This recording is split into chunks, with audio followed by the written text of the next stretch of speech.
Street, if you're familiar. Everybody, we are still working on getting everything set up technology wise, so we still got a few more minutes before we'll get started. Thank you for your patience.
Hello? Oh, very good. Can everybody hear me? Yes, if anybody in the back, can't hear me for whatever reason, just give me a thumb and so I know, and I'll make sure that I either speak a little louder or make sure the mic is properly in right in front of my face. All right, good morning. It is July 11th, Tuesday, and it is 10:10, and I'd like to bring the county board to order, please. Clerk, could you please call the roll? Helen. Bates. Berman. Berman's here. Doherty. Already here. Davis. Davis here. Ford. Board present. Gums. Here. Oh. Mr. Iqbal. Present. Thank you. Juby. Here. Kenyon. Here. Caius. Present. Leonard, Leonard here. Lewis. Lewis here. Linder, Linda here. Molina, Molina present. Roth, Roth here. Sanchez, Sanchez present. Silva, Silva is here. Strathman, Rathman here. Surges, Surges present. Tarver, Carver's here. Tepe, Epi here. Williams, Williams here. Young, Young here. Madam Chair. Okay, very good. Thank you. Quorum. And I'd like to announce that Mr. Doherty and Mr. Iqbal have asked to attend remotely. And do I have your permission to allow them to attend remotely? Yes. And gentlemen, I want to make sure, Mr. Doherty, at all times, we need to see your face during this meeting. So I understand it may not be inconvenient, but could you please show your face for us, please? Hello. There you are. Welcome. So if you can, if that's good for you, we'd love to be able to see you participate. So the Pledge of Allegiance, and I will turn this over to Mr. Surges. Thank you, Madam Chair. This is kind of a different sort of month for me. This is our 60th birthday here. So, and I share this month with Anita Lewis. Thank you, thank you. And Mr. Williams was kind enough to allow me to slip in this month for both the invocation and the Pledge of Allegiance. And joining us this morning is my father, who will be saying the Pledge of Allegiance for us.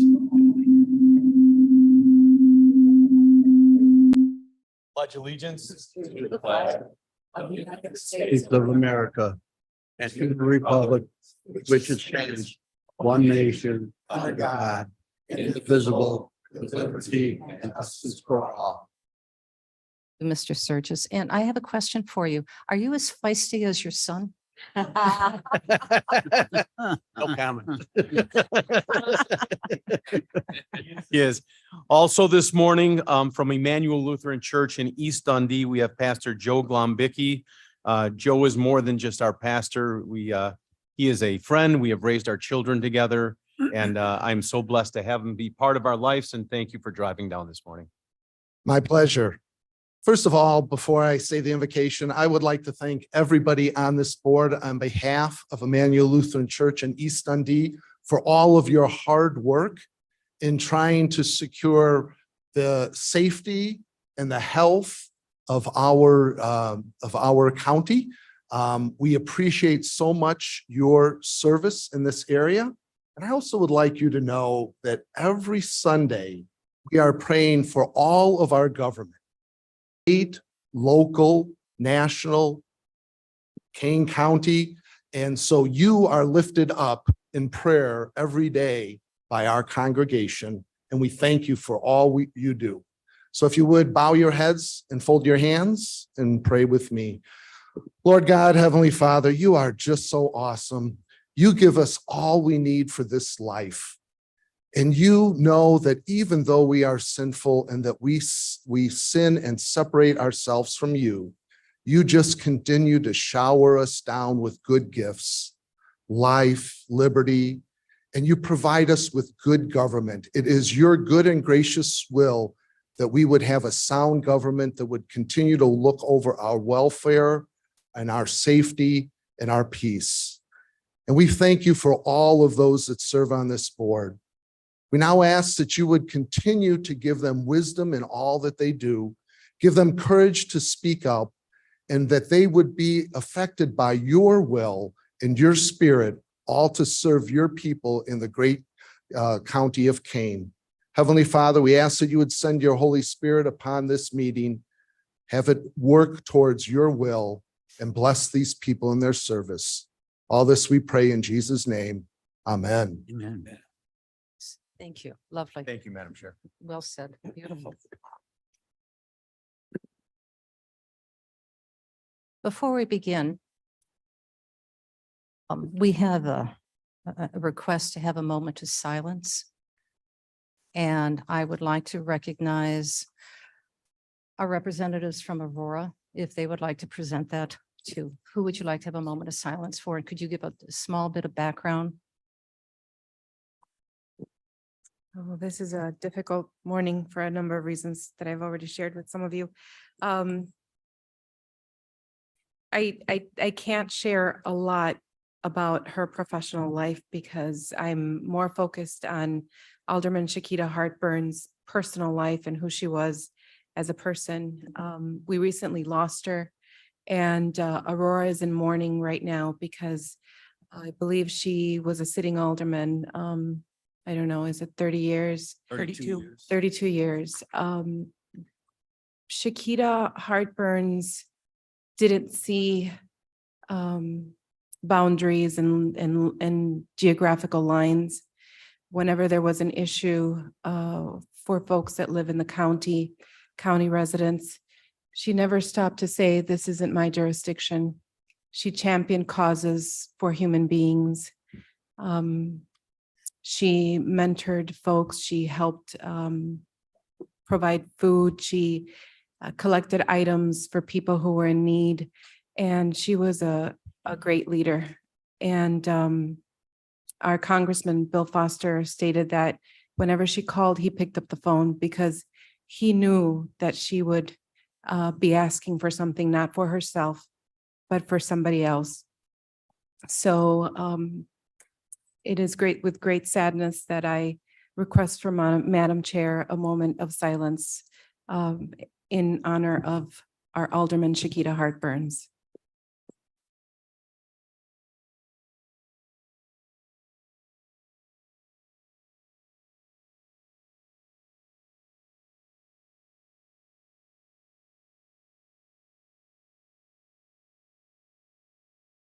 Thank you. I feel her presence in the room. Thank you so much, Madam Chair. Thank you. All right. Next to business. May I please have a motion and a second to approve the minutes of June 13th and June 27th of 2023? Madam Chair, this is Caius. I would ask for unanimous consent for both of those board members or both of those minutes for those meetings without objection. Is there any objection? Hearing none, minutes are passed. Bless you. Before we go into public comment and we go into the business of the board and set the agenda, I would like to ask, we have been asked by our state's attorney, John Frank, we could move the executive session before we get into the consent agenda. We have several attorneys here. So with your permission, if not, we can keep it where it's at right now. So do we have your permission to move it up to excuse our attorneys? Yes, very good. Thank you. So after we get done with committee updates, we'll put it in at that point. All right, right now we have public comment, and I want to make sure that everybody knows, as we have stated before, that according to county code, we'll be moving forward with public comment that's to agenda. People who are willing and wanting to speak, which we certainly welcome, off the agenda items, you will be allowed to address this board at the end of the meeting. You will have 15 minutes at that time. If there are more speakers than allotted for that 15 minutes, and you'll be given 3 minutes, so that's 5 speakers, I will ask the board if they would like to extend that time, and it's up to their discretion to do so. The people who will be speaking to comment or to agenda will be allotted 30 minutes. So with that, we can begin.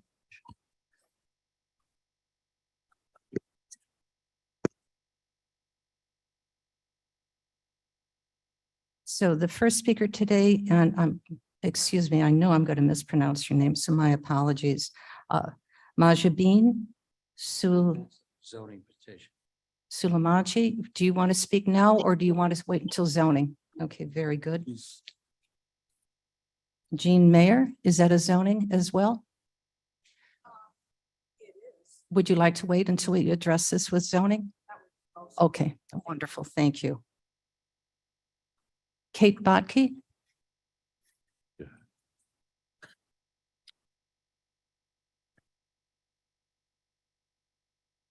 Thank you. As you know, I usually speak on topics that are not listed on your agenda, on more important matters than all of this SMU stuff made up to distract the public's attention from what's really going on and to perpetrate the illusion that you're all public servants working for we the people and not compromise minions working for the corporation owners who pull the strings. But the corporation dreamt up yet another way to censor the truth by pushing non-agenda comments to the end of the meeting. Now that's desperation. Thank you once again for exposing yourselves. This corrupt system you're in and the clever methods of tyranny. So from the resolution menu on your agenda, I'd like to address number 23-276, where you approve nearly $500,000 request from the circuit clerk for an eviction clerk and a juvenile abuse clerk. It says to process increased volume of evictions and juvenile abuse filings in the additional courtrooms. Like a broken record, Hegelian dialectic, problem, reaction, solution. You caused the problem by not protecting we the people from the ridiculous pandemic nonsense and more. Forced shutdowns, closing, layoffs, injections, and windfall after windfall into the budgets of the cooperating corporate minions. So let's hire an eviction clerk to help throw out more families from their homes. And child abuse or juvenile abuse. You say child abuse cases have blown up so much that you can't keep up with them. Why? Why is Kane County failing to protect children from predators and perpetrators? Recently, I learned a convicted sex offender on the Illinois State Registry list is non-compliant. His address is now listed as unknown, Aurora, Illinois, 60505. His name is Mark Campobello. He was a priest at St. Peter Church in Geneva and spent time at Moose Heart in Aurora Central Catholic High School, where he abused victims. According to Illinois, victim was 13 years of age. He was 39. Aggravated criminal sexual abuse, multiple counts, multiple victims. What is the sheriff, the SWAT team, all the bar attorneys and all those new courtrooms starting to look like the Pentagon, mini Pentagon over there at Peckin 38. What are you all doing to locate the serial sexual predator of children in Kane County? If you don't care enough to take effective action today to find where Mark Campobello is living, then I suggest you go see the movie Sound of Freedom. Child trafficking and sex slavery doesn't just happen overseas or at the southern border. It's happened and is happening in Kane County, Illinois. My guess, it's happening every day in family court. That's why brave and moral men like Tim Ballard have left this corrupt corporate government system to work outside of the system to rescue and protect children. I hope you all decide to do the same. Thank you.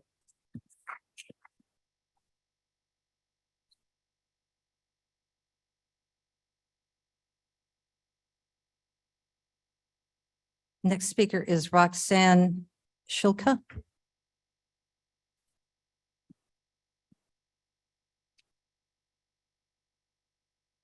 Would you reset the clock for 5 minutes? It's still ticking. Thank you. Today, I'm talking about Resolution 23-299, which authorizes the Public Health Committee to accept private funds in the form of a grant from Eco Health Alliance, to which Mr. Isaacson referred in June's meeting. So from Jack Cunningham's office at the clerk's down to various committees, Kane County has a bad habit of accepting private money. These types of funds should never be accepted because of the strings attached and the influence wielded on public policy. Peter Daszak and the Eco Health Alliance could care less about life in Kane County. They are interested only in finding compliant counties, dangling a carrot in the form of free money, and little by little promoting their globalist agenda. On the Eco Health website, they have a program called One Health. One of the goals is to, and I quote, better inform policymakers in the US to develop contingency plans should an outbreak occur on American soil. They go on to say, Eco Health Alliance is at the forefront of a field that uses One Health approach to predict the outbreak of novel and emerging diseases. That is rich from a man who is very much involved in the whole Wuhan, but Kane County's interests first. The grant summary says the money will assist with workforce development activities, including hiring, retention, training, and incentives to support and sustain the public health workforce. So what's the real agenda here? EcoHealth Alliance is a global organization that wants a one world decision-making authority and all things health related. Mr. Isaacson, why do you need to hire additional people? Is this the money you plan to use to pay for the surveillance and quarantine program you just passed for anyone suspected of having been exposed to measles or any other contagious disease? Which is unconstitutional, by the way, which means it's null and void and with no obligation to comply. I know you are not naive enough to believe that free money is actually free, but do you realize who this group is? They are partially funded by the Bill and Melinda Gates Foundation, and one of their stated goals is world depopulation. Doesn't sound like public health care to me. The president of EcoHealth Alliance, Dr. Peter Daszak, has been under investigation by Congress. And according to Newsweek, a group of world-renowned scientists have called for him to quit, accusing Daszak of concealing conflicts of interest, withholding critical information about COVID origins, and misleading the public by expressing falsehoods. Yet, we're going to accept money from this man and his group to hire and train our Kane County public health workforce. Doesn't sound like a good idea to me. According to the New York Post, the Pentagon has given millions to EcoHealth Alliance for weapons research. Peter Daszak also received funds from Fauci at the NIH, who then redirected those funds to the Wuhan lab. Recovered emails show that the NIH officials allowed EcoHealth to craft language governing its own gain-of-function research with no oversight. For 11 years, the Alliance has received $7.5 million to study, get this, the risk of bat coronavirus emergence. For 11 years. Are you kidding me?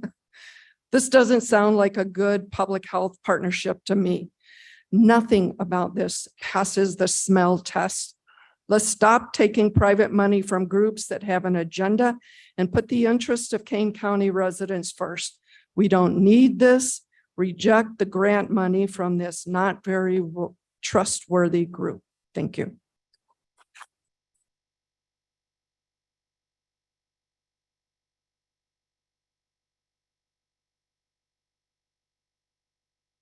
What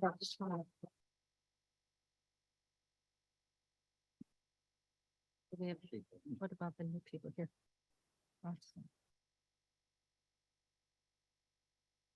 That was just her. That was Roxanne who just spoke. Two more. Lisa Feudel.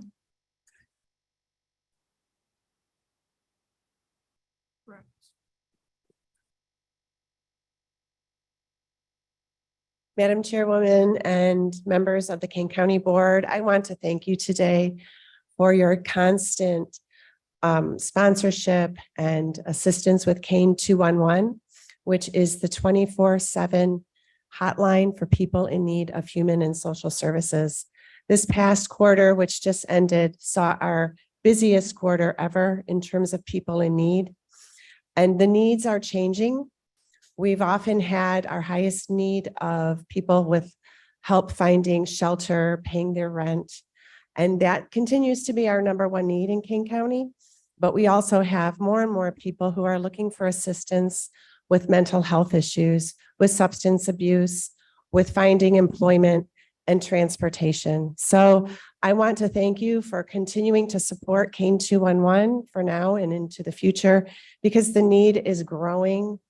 And I really hope that more and more people learn about Kane 211, especially in the northern end of the county.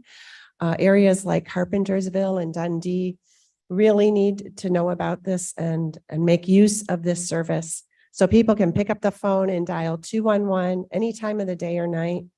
And in Kane County, it's very interesting because we have the most, out of any county in Illinois, the most number of senior citizens calling 211.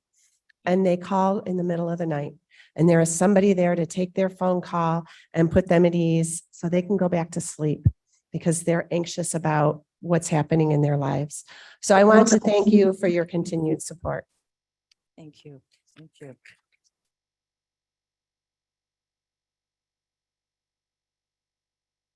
And last speaker is Kim Cyber.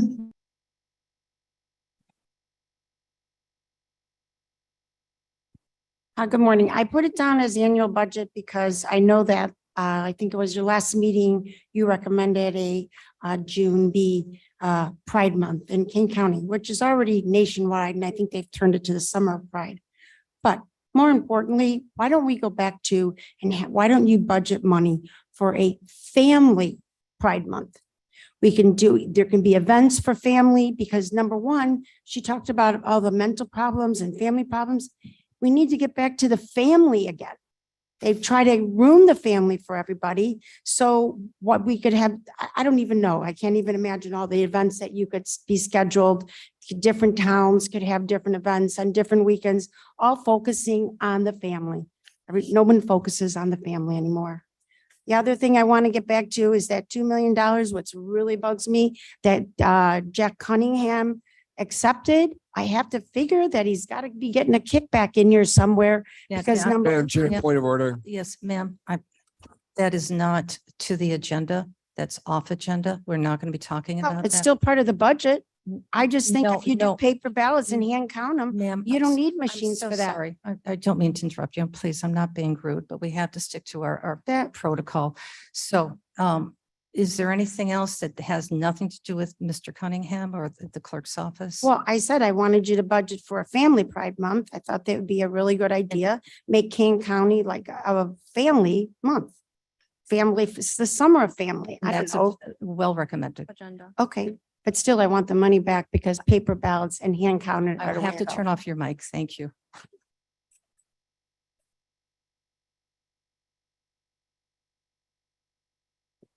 That does conclude the public comment for those items that are on the agenda. Except for the zoning. Except for zoning. Exactly. So my comments. First of all, I would like to commend our justice system.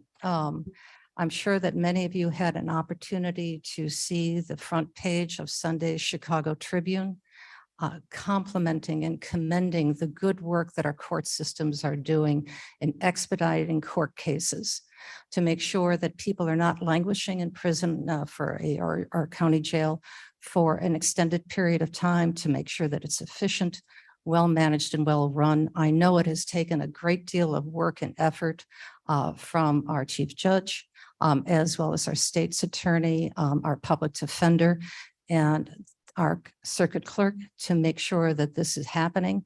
They go through what they call the list on a weekly basis and really push this forward.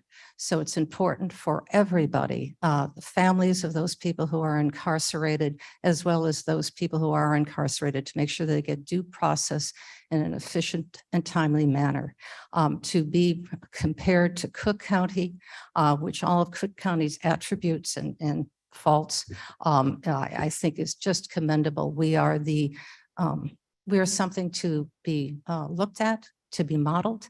And I just wanted to take a moment of time just to congratulate them and recognize that great achievement. Complete change of topic. I have something that I'd like to share with the board that you have been waiting for.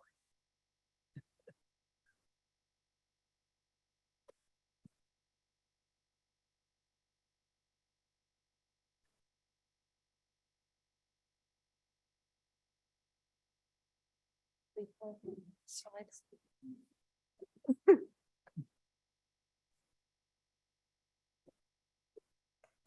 The two board members who are online, I believe that that is in the packet or can certainly be sent to you. Okay. So as you know, we have a new finance director, Kathleen Hopkinson, who is online.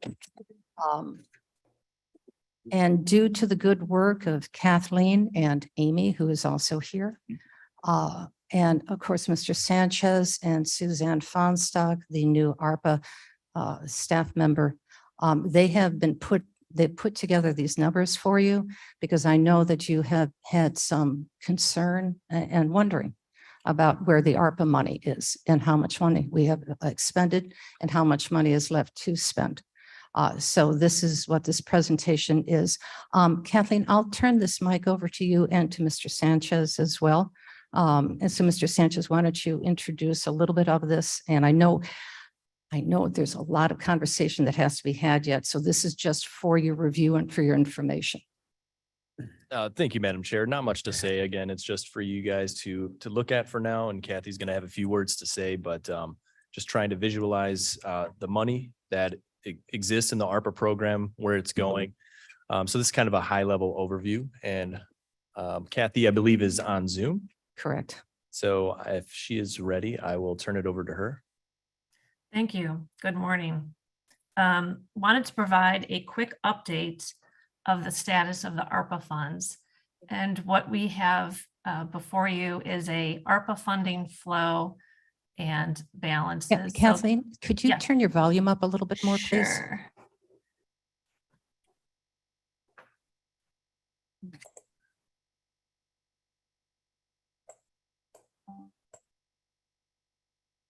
Got it? Is that better? Much better, thank you. Okay, sure. So this chart represents the flow of the ARPA funds at the various phases of the program. So at the top, we have the beginning cash balance. So Kane County received $103,413,000 in ARPA funds. As of today, 96,300,000 of those ARPA funds have been requested, meaning applications have been submitted by both external agencies such as nonprofits and county departments, leaving 7.1 million that has not been requested. Of the 96 million that has been requested to date, 49,619,000 has been authorized by county board resolution, meaning that the application has been determined to be eligible and the county board has approved the use of funds for those purposes. 46,680,000 is pending authorization, essentially meaning that those applications that were submitted and requested are under review to determine if the proposed use is eligible under the ARPA guidelines. So looking back at what has been authorized by resolution, so 49.6 million has been authorized. We can break those into three categories. 35 million has been authorized for external agencies such as nonprofits. 7.1 million has been authorized to be transferred to the general fund. And 7.3 million has been authorized for special revenue funds of the county. And then following the flow of funds downward, of the amount of the 35 million authorized for external agencies, 18.7 has been dispersed to those external agencies to date, meaning once eligible use has been authorized, and I'll give an example, a nonprofit has to submit supporting documentation to the county to prove that they used those expenses for eligible purposes. So part of the team at the county, they review the supporting documentation that's submitted. Once it's submitted, they send a check to those nonprofits. So again, if you look at the flow, 35 million authorized for external agencies, 18.7 has been dispersed to those agencies, leaving 16.3 million that has not yet been dispersed. When we look at the flow of funds to the general fund and the special revenue funds of the county, instead of using the term dispersed, the term of art that we use is recouped. Because the funds, once they are determined to be supported by proper documentation, the ARPA funds are transferred from the ARPA fund to both either the county's general fund or the county's various special revenue funds. So if we look at the 7.1 million that has been authorized for the general fund, to date, none of it has been transferred to the general fund. The paperwork is still in process.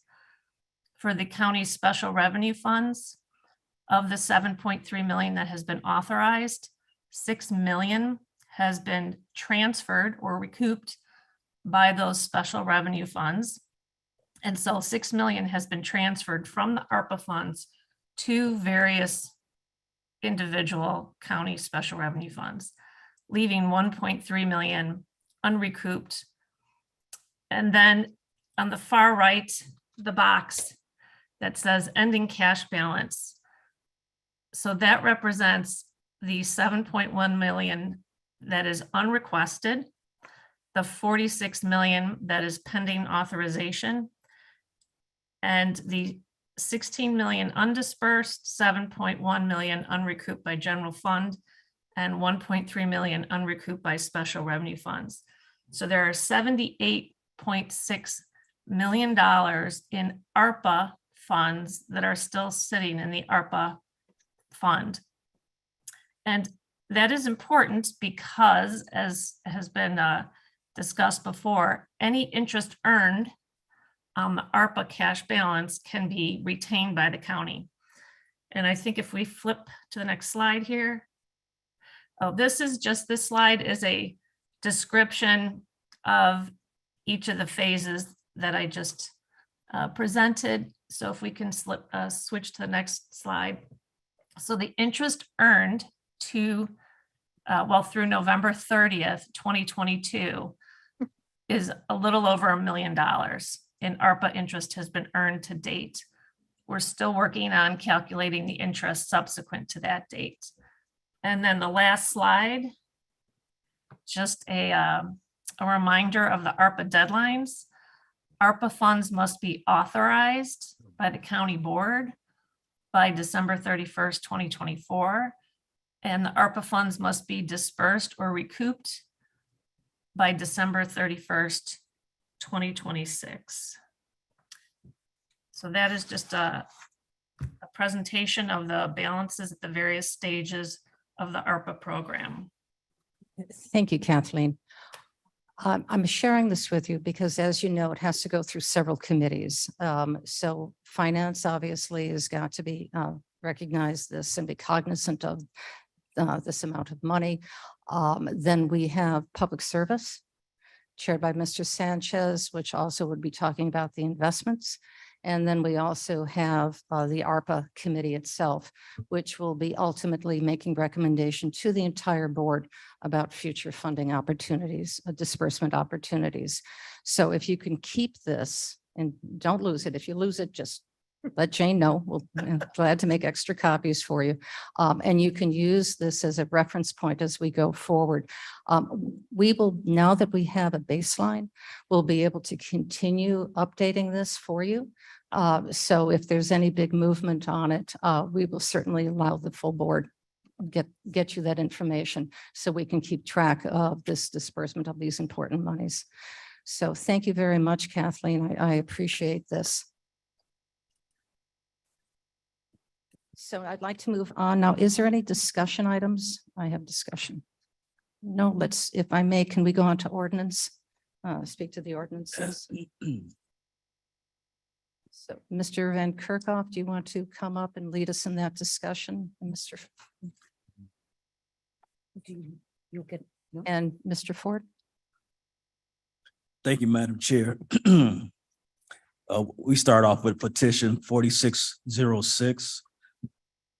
This is located at 39 West 433 Highland Avenue in Plato Township. This is the proposal is special use in the industrial district for cannabis infusion business. As part of the special use request, the petitioner is requesting a variance from the 250-foot minimum setbacks required from any surrounding residence properties. The 2040 plan is a proposed open space for it. There are objectives with the surrounding property owners and the township board. The zoning board approved this. And in our last development committee with this, I went back to, it passed 7-2. I believe, do we have speakers? Those are the three speakers of 46. And we do have speakers. Alrighty. Yes, is there a motion? Yeah, Burnham now, will move. Approval. Sanchez seconds. Okay. All right, should, speakers, please. Let's bring up Majin. Good morning. Thank you to the board again.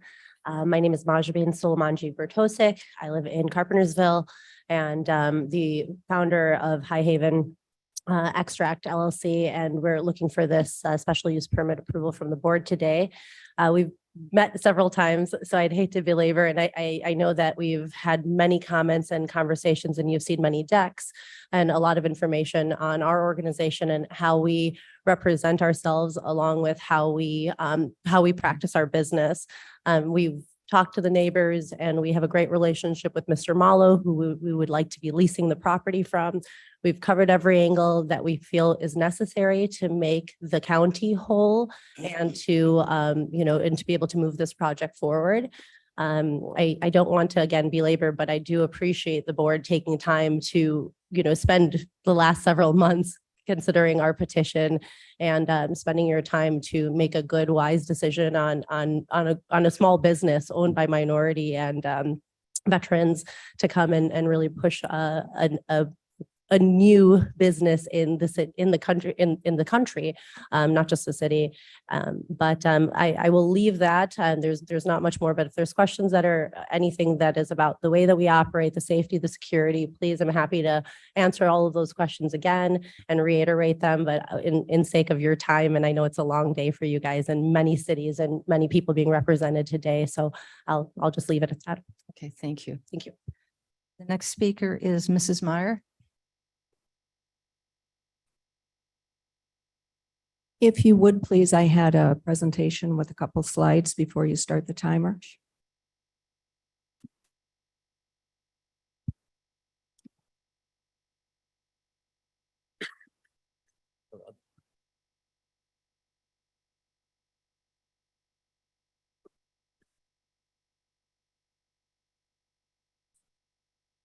Okay, here we go. Good morning, Jean Meyer, owner of the 42-acre property, along with my husband, Mike, with a subdivision plan for 65 single-family homes and several planned community facilities, sharing lot lines on the south and west with the 2+ acre proposed cannabis infuser factory. Please show Exhibit A. That's where it is. This demonstrates the highly residential nature of the area, hundreds of homes, City of Elgin surrounding this. And then please show Exhibit B with it, which is with Exhibit C, which is the preliminary plat for Seven Creeks subdivision, to which the annexation agreement, which you all were given, goes through June of 2027. Okay, so the proposed cannabis factory there is in red, and our subdivision plan, which is still active until 2027, is in green there. The agreement holds development to be consistent with the accepted preliminary plat with any changes leading to the final plat. In other words, if my husband and I choose to partner with the prior development / owner who went bankrupt, this is pretty much what the final plat will look like. Exhibit C is there to the right. It shows actual footages of the planned community facilities and residential lots. The 17 lots on Highland Avenue are 40-foot wide, about halfway down, making 7 lots within 250 feet of the proposed facility. These were planned to be an average sale price of $480,000. The 2 half-acre lots are within 250 feet of the proposed facility. The 48 half-acre lots, each customized to maintain trees in this ancient oak savanna, are planned to average a sale price of $1.1 million. This plan was for a premier in the nation and the world, green subdivision, with each home having geothermal heating and cooling, and the entire subdivision with exciting and novel green details. People paying this much for homes typically go by the old adage, 3 things to consider when buying a home: neighborhood, neighborhood, and neighborhood. A study of land values cited at an earlier meeting showed that over 50% of people would not purchase a home near a cannabis facility. I would ask you to protect our residential home and lot values. The most northern planned community facility, you can see on both of these maps, it's just south, shares the property lines of the proposed cannabis factory. The planned community facilities were called a park by an Elgin city planner, but with further clarification by Demir Latinovic with Dave Waden, the head Elgin planner, yesterday they clarified Elgin does not consider these as parks, but in the plan of 7 Creeks are beautifully designed viewing areas, so not just a swamp, a planned community facility. Quote from the annexation agreement, the subject property and the development contemplated herein shall be developed in substantial conformance with the preliminary plat of subdivision and the design report of the 7 Creek subdivision, Elgin, Illinois, by Landmark Engineering Group, dated February 2007. We have maintained this valuable subdivision plan since we purchased our home/property in 2018, having received offers to parcel off pieces or buy the property outright. We received an offer to partner with from the prior 7 Creeks LLC this past February, followed by my FOIA to Elgin to find out where we stood with this subdivision plan. The board has received some of these many documents.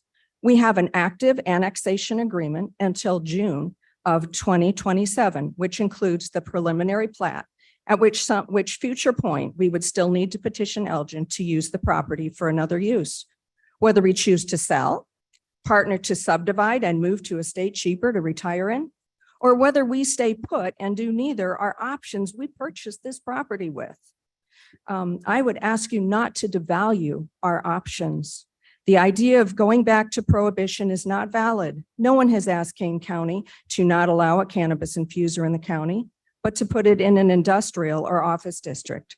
If the property owner, Mr. Mallow, did not rent this industrial property with ease just after the COVID shutdowns destroyed many businesses, I believe the situation has improved and he should be able to rent his beautiful property to a more suitable tenant with much more ease. Yet, businesses that were destroyed by these policies should leave plenty of openings in the industrial or office district for High Haven. Please vote no to petition 4606. Thank you. Mr. Meyer? Yes, Madam Chair.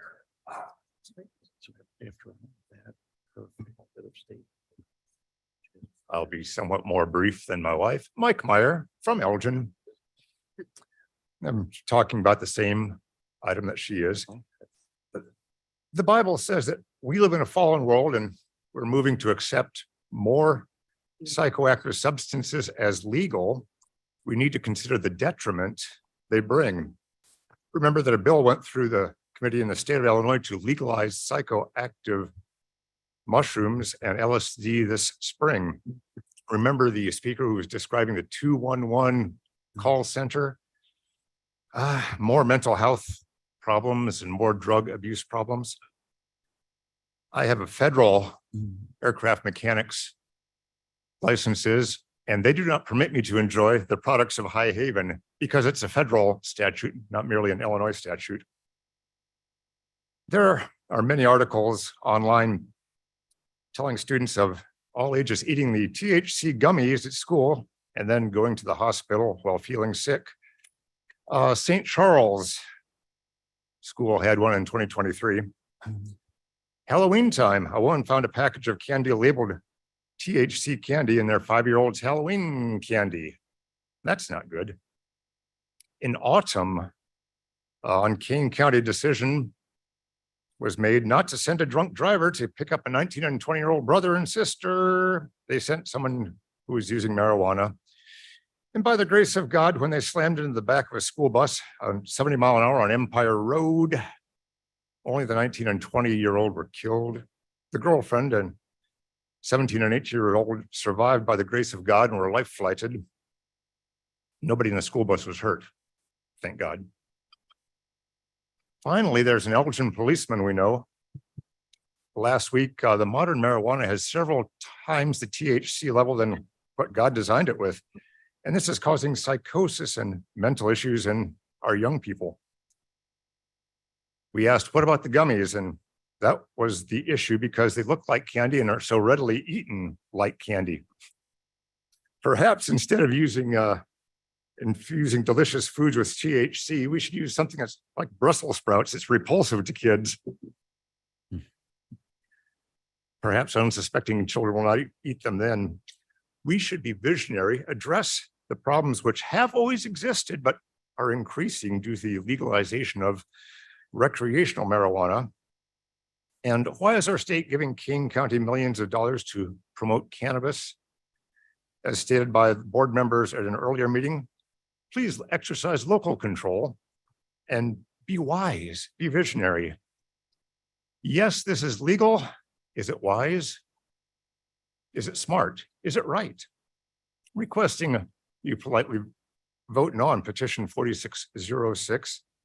There are too many people's homes nearby. And thank you.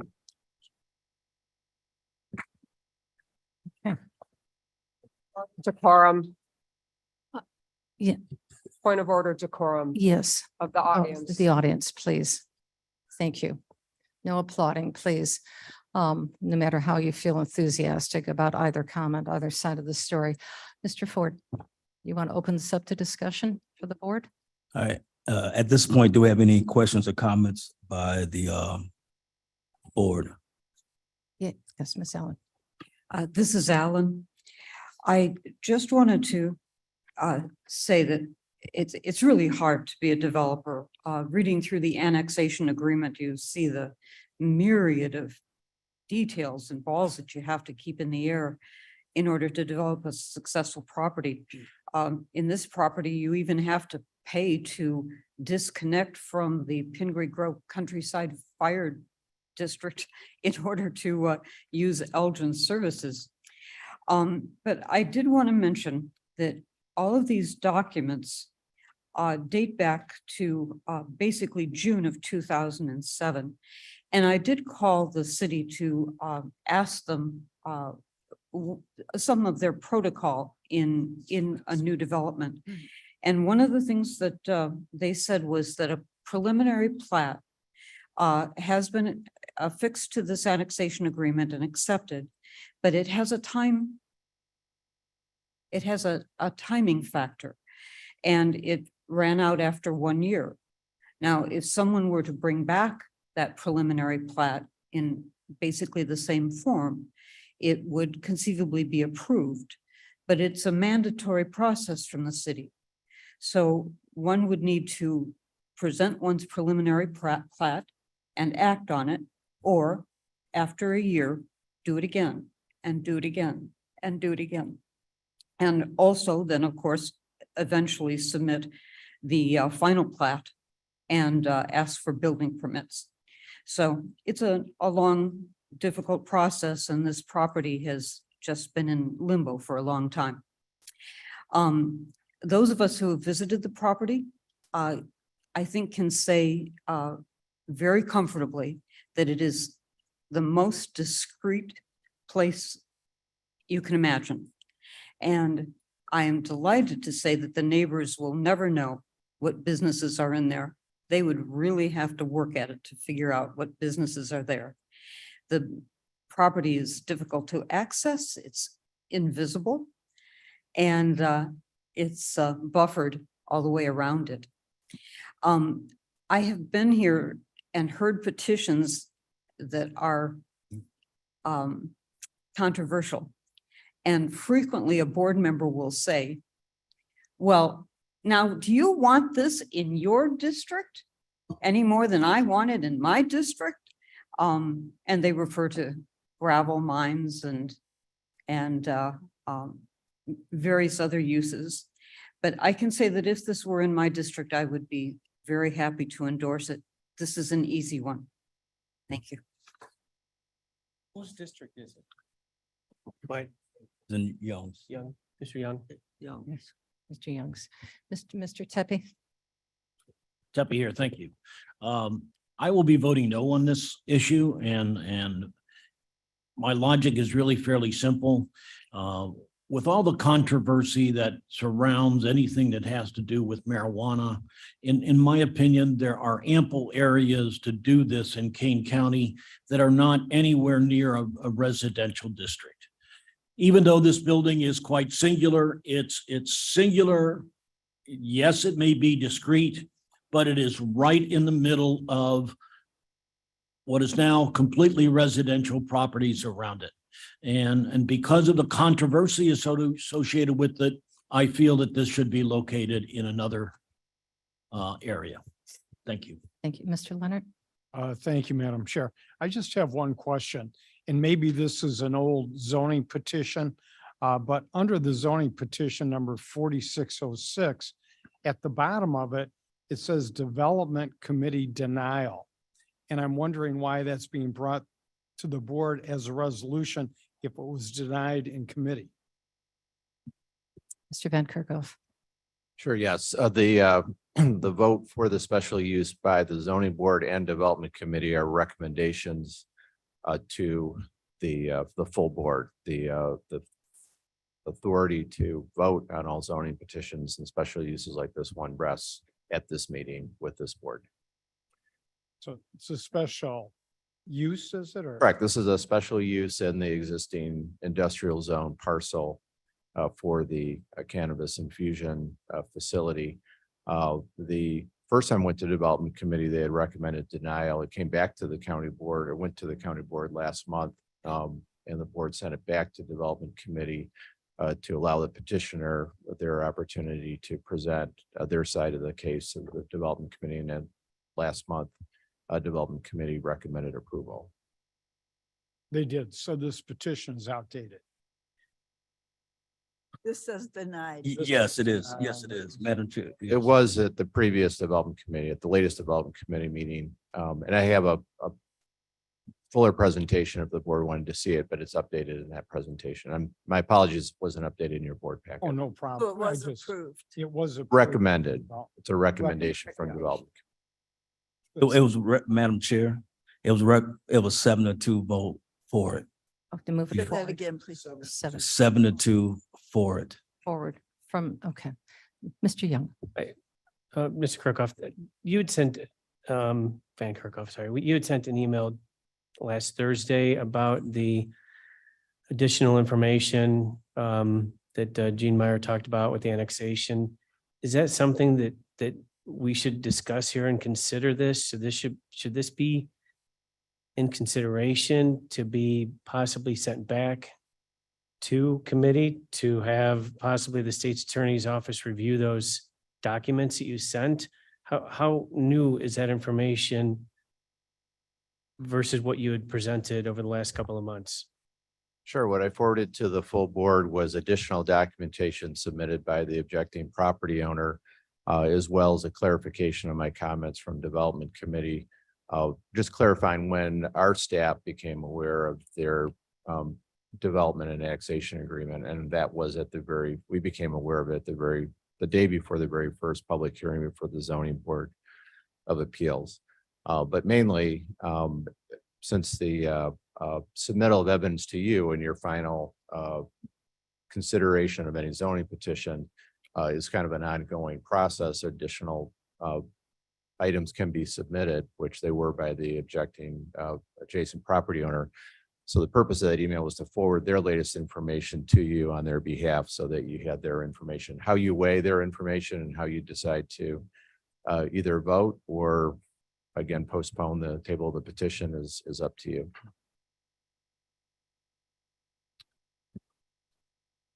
Based upon that new information, I would make a motion to postpone the vote to have everybody take a look at that additional information.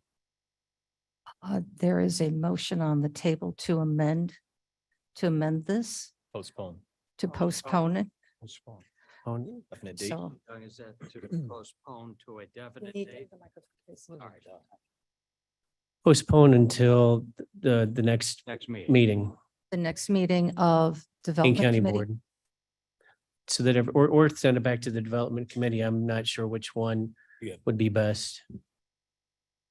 Most likely, I would say the Development Committee to bring it back forward to the board. I think that would be Then I'll appropriate. take that motion. Motion to refer back to development would necessarily mean development would report back Correct. if that motion were. Correct, correct. Based upon the information that was sent out on Thursday. All right, so there is now a motion to refer this agenda item back to the August, I don't have the date in front of me, Development Committee. It could go back to the July Development Committee meeting, which would be next Tuesday. Okay, July, thank you very much. And then brought forward pending the outcome of that to the county board. Is there a second? Second it. Yes, just, discussion? Madam Chair, Yes, sir. there seems to be a conflict. This is Caius. A conflict of information between, unless we can have it clarified today, which of these is valid? What's the risk to our county of accepting or passing this if this 20-year exclusion is actually in force? Is there any clarification on that? I understand it was submitted by the applicant, but or the objector, but is there any official designation on whether that is actually the way it is, or we've also heard that it's just 1 year, so that it wouldn't be valid? Does that make sense? Which is which? Is it 20 years or 1 year? I wouldn't be able to verify each of those. I mean, you heard testimony from the objector that they have an annexation agreement that's good for 20 years. And you heard the facts from Chairman Allen, who called and talked to the city of Elgin that the original preliminary plan would have been needed to be approved or reapproved. The county has a similar process with our subdivision process, that preliminary plans have a fixed amount of time that they're valid for. They can be extended or they need to be reapproved. On an annual basis, I believe, correct? So, I mean, those are clarifications that the board could request and wait upon. I think the substantial facts in this case are that there is a preliminary plan that was accepted by the city of Elgin. That plan has not been realized or platted, but the annexation agreement would allow for that plan to move forward in some form before the annexation agreement expires, which it has not. Brian, turn the air conditioner back on in your room. Okay. Does that answer your question, Mr. Caius? I think so. I think so. Okay. Because they could have re-upped it every year. Yes, Even under that's other correct, but it does circumstances, and kept it expire, down. as was mentioned in 27, I believe. Well, does it really expire in 27, or is that just, does it expire at the end of the year? We have two credible, which one do you discount? I think they're two different things. The length of time that the preliminary plan is valid for and the length of time that the annexation agreement is valid for. And the, oh, I see. Okay, so the annexation agreement is a 1 year, 20-year. 20 year. Oh, I got it backwards then. Okay. Right. Okay. Here's one. Thank you. And that's my understanding. If you wish to ask that question of the objectors for clarification of their understanding, that could be appropriate. But I wouldn't be able to speak definitively for the city of Elgin on either of those two topics. I believe that is correct. Is that correct, Ms. Meyer?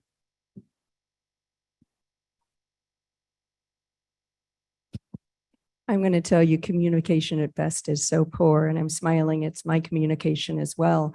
But I have been on the phone countless times with Elgin planners. And yes, I was never once told in asking, is this subdivision plan still good? That annexation plan is not just hooking this on to the city of Elgin. That annexation plan includes the acceptance of the preliminary plat and this engineering plan. And it is good until 2027. Now, I'm going to tell you that if we came forward and wanted to partner with the prior developer who went bankrupt, the city wouldn't just say you're free to go. They would have to look at it again. But we do have that annexation agreement that does contain that preliminary plat, which is supposed to be pretty much that final picture, and this engineering plan. Thank So you. that is my understanding. And I was told over and over, read the annexation plan. It's 20 years. Okay, I think that needs to be clarified. Please. And then Mr. Why don't you come up to speak? Absolutely. Absolutely. So just to clarify, the annexation agreement is until 2027, which is the approval of annexing that particular property into Elgin, whereas in the property actual plot approval has expired, and the company who was moving it forward did go bankrupt. And that is where it is. So when I talked to Elgin early on, as we got approval and through city council process for a dispensary there, we also talked to them about this particular project because it does line up in Elgin. And if that truly was a property that was ever going to be established, and Elgin is always looking for more residential properties because of their particular population and their robust nature. And of course, as much as they would like to have a residential, nothing was moving forward there.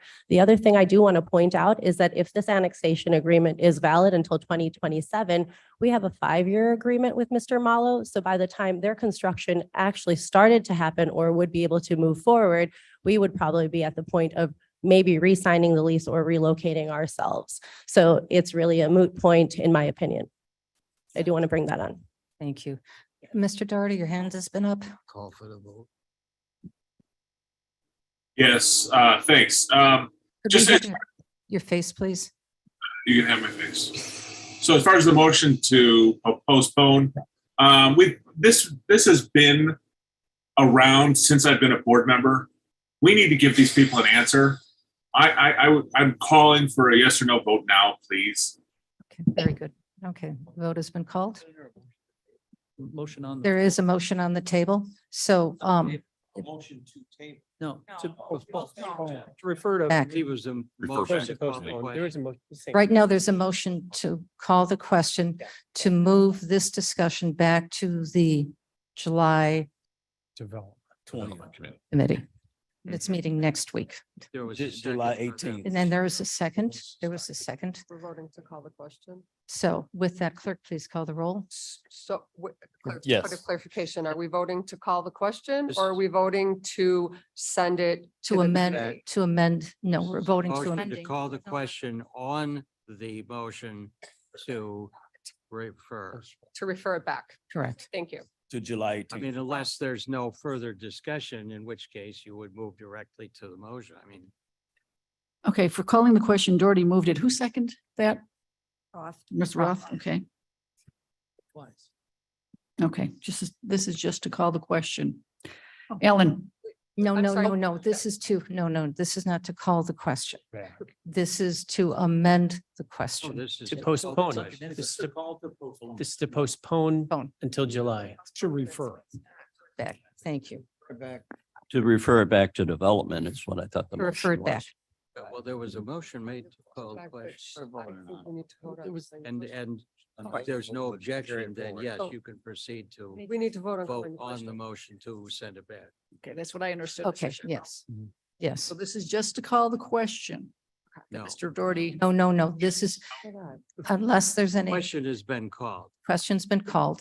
Right now, we're going to be voting on if you would like to move this whole process back to the development committee, which will meet next. And Madam Chair, is based on the information that Young received on Thursday. Correct. That was sent to everybody on Thursday. That was sent to the whole entire board. Yeah. Okay, for further clarification and understanding. Okay. Madam Chair Gums, Yes, Ms. Gums. we are calling the question. That will be the first roll. Then we'll be voting on to send it back. There's two separate actions, correct? That you're not voting, sorry. Oh, please. The, Ms. no. Our the- parliamentarian. The question was moved, but since there is no further discussion It's a moot anyway, point. that the chair heard, we are proceeding to vote on the motion to refer back to development, single vote. One vote. Okay. Okay. Pretty simple. Everybody's understanding? I believe, We're not changing. I believe, yes, I just comes here again. I believe, Mr. Parliamentarian, when Mr. Doherty said call the question, he was calling the question of Mr. Young's. No, correction. I was not calling the question. I was saying, I was just stating comment about the motion. The motion was to postpone. And I said, I don't think we should postpone. I did not call the question. Very good. All right, very good. that solves Thank you. that. Thank you for the Thank you for that clarification. Thank you. Question is still open if there is any. Can we vote now? All right, we have complete clarity now. Discussion is still open. Is there any further discussion? Must just add something. So I just want to clarify that the city of Elgin did not object to this in its current location for us to vote on it today. They are fine with it being there, correct, Mr. Van Kerkhoff? That the city of Elgin is all right with this? As this being a special use, it's not part of our process for a municipality either formally or not formally object. The city of staff comments did not include any comments that would be objecting to this Okay. on a staff level. All right, thank you. Anybody else? All right, are we ready to take the vote? This is only on postpone. Sending back. Referring. Sending it back. Sending it to the Yes. development. Postponing. Yes vote would send it back. A no vote would be to proceed to To vote. consider a vote today. All right, everybody understand? Yep. You're voting to, if you want to send it back to development or not. Which meets next week. Sweet. All Okay, right, ready. ready? Ellen? No. Bates? No. Berman? Berman, no. Doherty? I'm sorry, can't hear you. Already know. Thank you. Davis? Davis, no. Ford? Board, no. Gums? Gums, no. Iqbal? Iqbal, no. Juby? Juby, no. Kenyon? No. Caius? Yes, no. Leonard? Leonard, no. Lewis? Lewis, no. Linder? Linder, no. Melina? Molina, no. Roth? Present. Sanchez? Sanchez, nope. Silva? Silva, yes. Strathman? Strathman, no. Sturgis? Yes. Tarver? Harvard, no. Tepe? Cheppy, no. Williams? Williams, no. Young? Young, yes. It fails. So we gotta go on to the vote. Okay, so now we're going to vote whether or not you'd like to pass this ordinance or not. Unless there's any further. There is going to be further Is, discussion. is there further discussion? Yes. Yes. Couple of things. To my knowledge, the owner of High Haven has not contacted the main objectors to have a discussion. And to even bring these people together, you would think that someone like this is going to put a facility right there in their neighborhood would have a discussion. According to what I've been told, it just did not happen. The biggest issue is that the objectors are numerous. You have, of the individuals that have spoken about this cannabis infusion project, 90% of the people object to it. And therefore, we need to start listening to these people. These people are living here in this district. This is a District 15, tiny little island. And there are so many people against this facility. And as we live in a republic, right? So we're supposed to do the will of the people. The will of the majority of the people is that they don't want this facility here. It's not whether they're against cannabis or they're for cannabis. It's just that they do not want this facility. So therefore, I think everyone should be voting no for that reason alone. Thank you. Thank you. I would like to allow that clarification, please. The question is, and if you can just be succinct, did you reach out to the community? I did reach out to the community. In fact, the first thing we did was send a letter out to all of the neighbors. And when we sent that letter out to all of the neighbors, it detailed out exactly what our operations was and my contact information specifically so they could reach out. And initially I did get a few phone calls and I did take those phone calls. And then throughout that entire process, I've been very cordial with Mrs. and Mr. Myers and even asked her to come out to coffee if she would like to have a better discussion around these topics. So I appreciate your concern and I do understand your agenda. However, please don't vocalize my outreach efforts to the public because they have been very valid and they have been very successful in my opinion. Thank you. Yes, That's what that's what I've been told, that, you know, you could have reached out to everybody and said, hey, why don't you come on over and have ourselves some gummy bears? Mr. Young, I'm sorry. We can't, I'm sorry. it's fine. Ms. Meyer, obviously, please. Yeah. Miss Majan, I'm pronouncing your name wrong, but she's been very friendly. But the communication issue, when she said, hey, we should have coffee sometime, I thought it was going to be more on the healthcare line, as I'm a master's prepared nurse and she is in, I think, public health. And I thought we were going to discuss the merits of medical marijuana at the time, not this. So had she intended that, there was nothing definite, like let's set a date like this week before the next meeting or anything like that.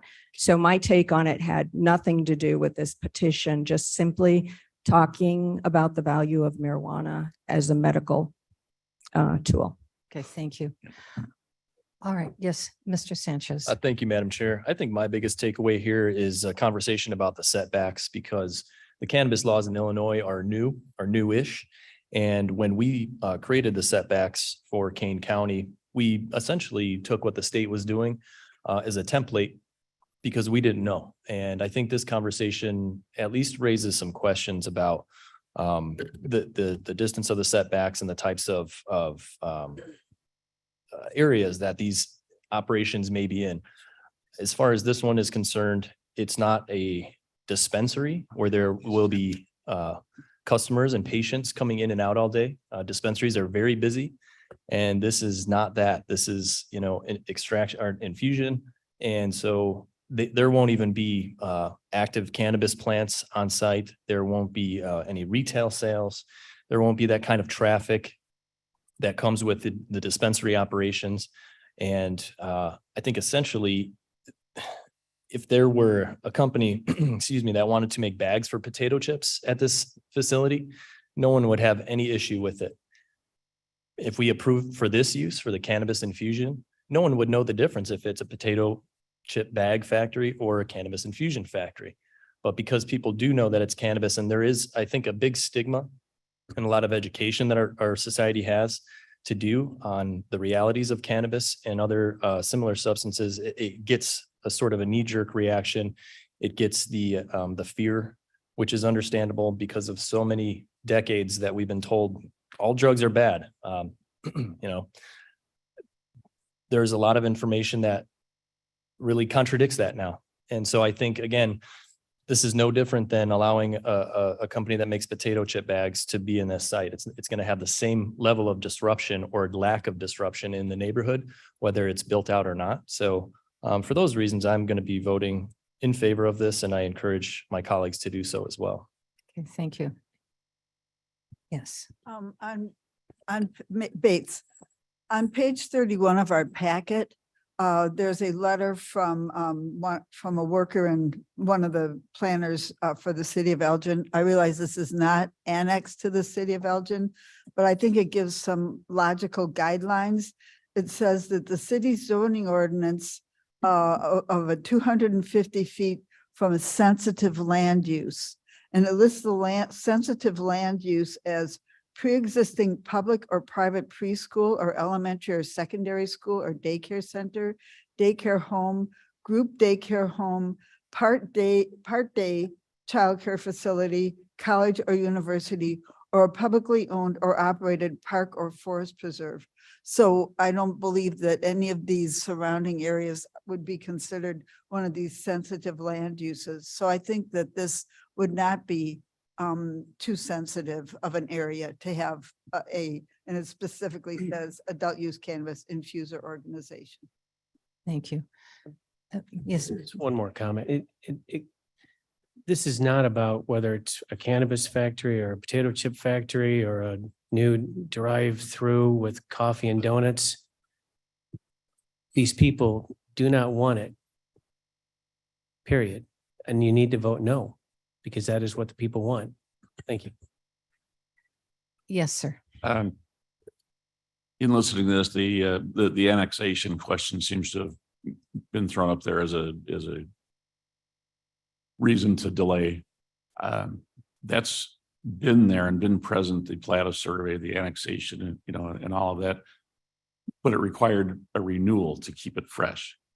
It could still be done, but apparently that has been around for measured in years with no action taken. And then to Mr. Sanchez's point and Dave's, I think it is actually very much a question just on this particular use. Our speaker eloquently presented all of her case, but at the very end, encouraged Mr. Mallow, now that the economic times are more robust, to go get a different tenant. So it is not that they object to it being used as a business place. It's which business. Thank you. Last question, because we've been here and it's a very important matter, but we've been talking about it for about over half an hour. So yes, sir. I'd just like to think that the developers, the one that has developed a subdivision and the one that wants to. Could you get a little bit? Sure, I'm closer? sorry. Both developers, the one that wants to do a subdivision and the one that has built a subdivision, were aware that there was an industrial zoned building right there. This would be like going all of a sudden deciding in a neighborhood, we didn't like a business and we voted out of our neighborhood just because we didn't want to have a 7-Eleven in our neighborhood. This is a property that's been zoned business. What's being petitioned is for a special use within that zoning. I don't see a justification at this point for telling the owner or the proposed tenant that they can't use it within the context of the zoning. Thank you. With that, I think Now let's call this. time to call the vote. Mr. Ford, are you in agreement? Yes, I am. Okay, please call the vote. Okay, this is on petition 4606. Ellen. Yes. Alan, aye. Bates, yes. Berman, Berman, yes. Doherty, No. I'm sorry. It's a no. Thank you. Davis, Davis, yes. Ford, Ford, yes. Gums, Thumbs, yes. Iqbal, Iqbal, yes. Juby, Ruby, I. Kenyon, Yes. Caius, Yes. Leonard, Leonard, yes. Lewis, Lewis, yes. Linder, Linda, yes. Melina, Molina, yes. Roth. Roth, abstain. Okay. Sanchez, Sanchez, yes. Silva, Silva's a no. Strathman, Strathman, yes. Surgis, Just no. Tarver, Tarver's yes. Tepe, Deputy, no. Williams, Williams, no. Young. Young, no. Passes. 1, 2, 3, 4, righty. 6 nays. 6 nays, so it does pass. The next petition is 4609. Mr. Ford. Thank you, Madam Chair. Our next petition is, like, has been noted as 4609. Petitioner is Mario Ruffalo. Location is 47 West 962 Route 38.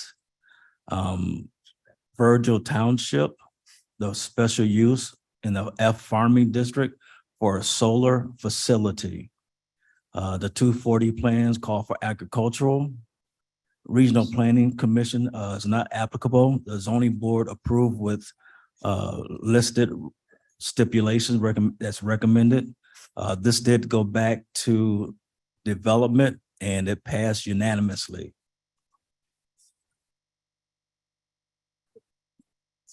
Williams moves for approval. Thank you. Council second. Thank you. Are there any questions on this? Yes, Mr. Thank Leonard. you, Madam Chair. I would just like to ask that when we get this information reviewed before the meetings, that we have updated information. Again, on the petition, under Development Committee, it says to be determined, and it was unanimously approved. So it's an important thing for us to know. Duly noted. No, and Mr. Van Kerkhoff, he'll do his best to make sure that those are updated. I know we've kept you very busy. Yes, Mr. Young. This land was used for farming previously. Is it still being used for farming currently? Like, is there corn and soybean on it right now? Mr. Van Kerkhoff, can you respond to this, or Jody? Jody Walnick, Director of Environmental and Water Resources. We have an active violation on the site. Yes, it is currently being farmed, except for within the wetland area that's adjacent to the farmed area, but the solar field is outside of that wetland area being proposed. What do you mean by an active violation? The owner had previously filled in the floodplain and is currently working on removing the fill from the floodplain. Thank you. Yes, sir. Is that, Mr. Young, is that yours again? It's mine. Oh, Mr. Williams. Okay. And Rick, you are in support or against? I'm in favor. Any other questions on this? Seeing none, clerk, please call the roll. Ellen, Allen, aye. Bates, Bates, yes. Berman, Berman, yes. Doherty, Yes. Gavist, Davis, yes. Ford, Ford, yes. Gums, Gums, yes. Iqbal, Iqbal, yes. Juby, BBI. Kenyon, Yes. Caius, Yes. Leonard, Leonard, yes. Lewis, Yes. Linder, Linder, yes. Molina, Molina, yes. Roth, Roth, yes. Sanchez, Sanchez, yes. Silva, Yes. Strathman, Strathman, yes. Surges, Yes. Tarver, Tarver, yes. Tepe. I'm sorry. Tepe, yes. Okay, thank you. Williams, Williams, yes. Young. Young, no. Okay, still passes. 1 no. 1 nay. Okay, very good. All right, we're done with the zoning. Thank you for that. Robust conversations. New business, is there any new business? None? All right.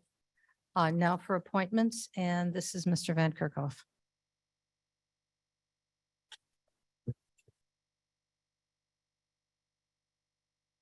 Yeah, this is you have a resolution in your packet for appointment of a new trustee to the South Elgin and Countryside Fire Protection District. There were a number of applications that were received and reviewed by Mr. Kenyon and Madam Chairman and myself, and this is a recommendation for appointment this morning. Kathleen Hazelwood. Thank you. Could you please speak a little bit about the qualifications of Ms. Hazelwood? Well, Kathy Hazelwood, Mike Kenyon, Kathy Hazelwood has been involved many times around South Elgin. She was a principal person in the AID program, and she's on the seed board. She's just a lady that's willing to work, and that's why I recommended her. Okay. She's an excellent candidate. Are there any questions on this? If not, clerk, please call the roll. Ellen, Ellen, I. Bates, It's yes. Berman, Berman, yes. Doherty, Yes. Davis. Ford, Yes. Gums, Drums, yes. Iqbal, Iqbal, yes. Juby, Shubi, I. Kenyon, Yes. Caius, Yes. Leonard, Leonard, yes. Lewis, Yes.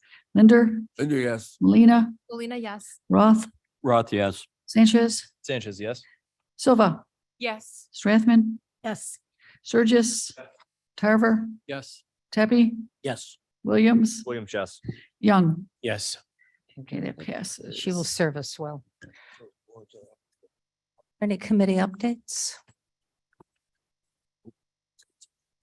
Again, are there committee updates? None? All right, with that, Mr. Tepe. Oh, yes, hold on just a second. I'm Yes, so sir. sorry. You almost got away. Surges, I believe that for the health insurance discussion, we have decided there will be a special meeting. That's correct. I believe that is on the 18th. In the- 18th. Yes. What's the question? That was more of a question than a 3:30. yes. 3:30 Yes. in the afternoon. Um. But yes. 18th. That's what I have as well.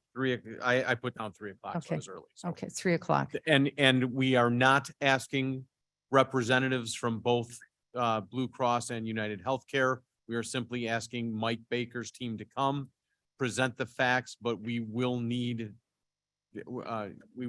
action pretty quick after that. So Well, this is a special, 18th is your time. correct. This is a special board meeting and you will be voting on it at that time. So we need a quorum, correct, Cliff? That's absolutely, yes. Absolutely. In-house. It's And it's yeah, I'm so sorry. An in-house quorum, not in-house. a Zoom-a-doom. Yeah, I'm sorry, what's the date of that again? Week from today. 18th. And this is a special board meeting, Madam Chair? Correct. That's correct. 3 o'clock. 3 o'clock, is that correct? Yes. It's on the calendar at 3 o'clock. This decision you'll be making at that board meeting will impact 1,300 employees. It's an important meeting.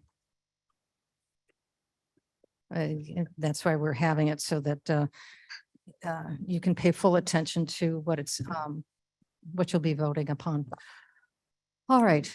Anybody else? And thank you for bringing that up. Sorry. Mr. Surges, anything else? Okay, now.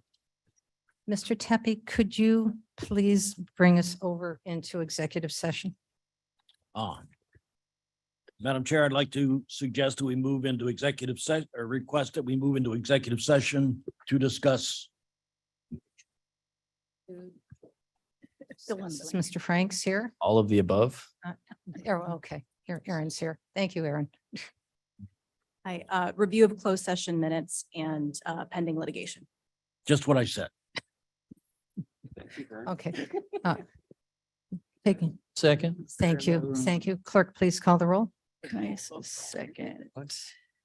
Okay, Ellen, Ellen, I. Bates, Yes. Berman, Berman, yes. Doherty, Yes. Davis, Yes. Ford, Gums, Drums, yes. Iqbal, Iqbal, yes. Juby, Shubi, I. Kenyon, Yes. Caius, Yes. Leonard, yes. Lewis, Yes. Linder, And yes. Melina, Melina, yes. Roth, Roth, yes. Sanchez, Sanchez, yes. Silva, Yes. Strathman, Yes. Surges, Yes. Tarver, Tepe, Tepe, yes. Williams, Williams, yes. Young. Young, yes. That passes. Okay, very good. We are now going into a closed session. I'll ask our guests to vacate, and this will not be long. She just passed.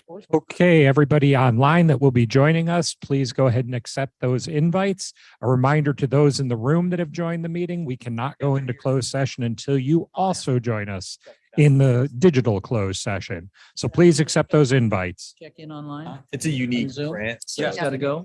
Go to the gym, Dave. Jake was gonna be here, but he had to be out of town instead. Every 6 months though. that we do this. Is this just for me? Yeah. Well, then I'll give one to her. Want to take one, pass it down? Yes. Their friend and neighbor. Probably shouldn't. Oh. Pass. Pass. Pass. Be careful. It's. Oh. I'm still missing a couple of people that have not accepted their invites. I brought snacks. One more firm. If we want him to have. Oh. Start eating your. I would have to start eating my arm. That's why I only ate 1.5 instead of 2. I have. Lawrence isn't that high.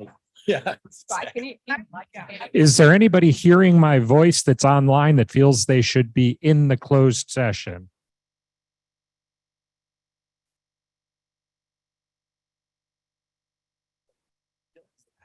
I do have a phone number that is here. Just want to make sure that phone number person is not supposed to be joining us. Fire protection thing. The fire protection thing. I would have said yes. I had to go to that. I don't want her thinking I said, you know.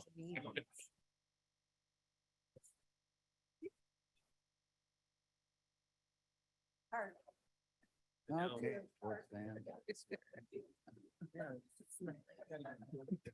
I'm not playing. Declare, am I accepted? Probably chicken wire. Sorry. We got it in here, guys. And you know, there were a few times where. Yeah. I know. Yeah. No, I didn't see you. Well, can you give me the? The rare appearance by the Davist. Looking at it, make sure. Rare appearance. I didn't accidentally touch it and move it. Whatever the state's attorney says, we're good with. No, no. 10 minutes, yeah. Okay. Notice how we celebrate your birthday? We just can't get away from you. Petitioner of the development. Figured maybe when we get done, we'll take a 5-minute Oh, recess. somebody- Oh. Thought it was from the Zuckerbergs.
Just turn off the. I had the speaker on. Yeah, I just want to mute it because if you're not in the meeting yet, Oh, okay. gotta wait.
David Kahn, are you supposed to be in the executive session?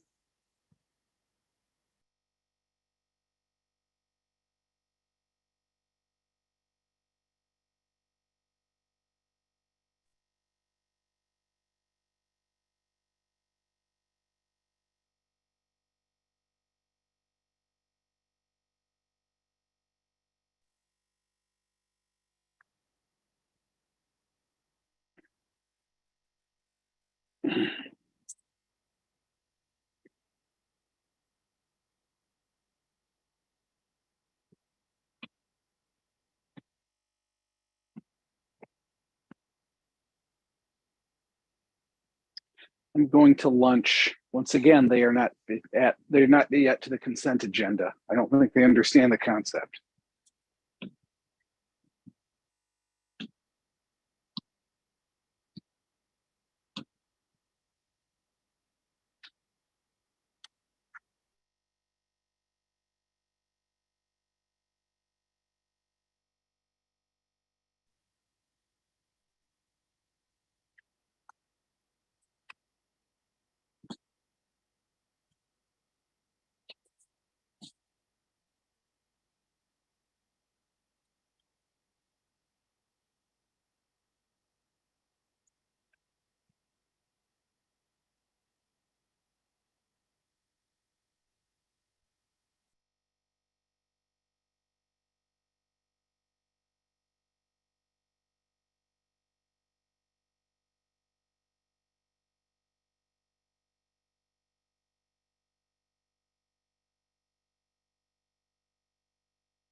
And actually, father. Nobody pulls. If nobody pulls a bunch of things up, then we talk about, we could. Yeah, we could be done in 45 minutes. We have a shot at, there's people out there. Public comment is So- all the way at the very end. Mm. Okay. I'll raise my hand. Question about stuff. Yeah, I saw that. Betty?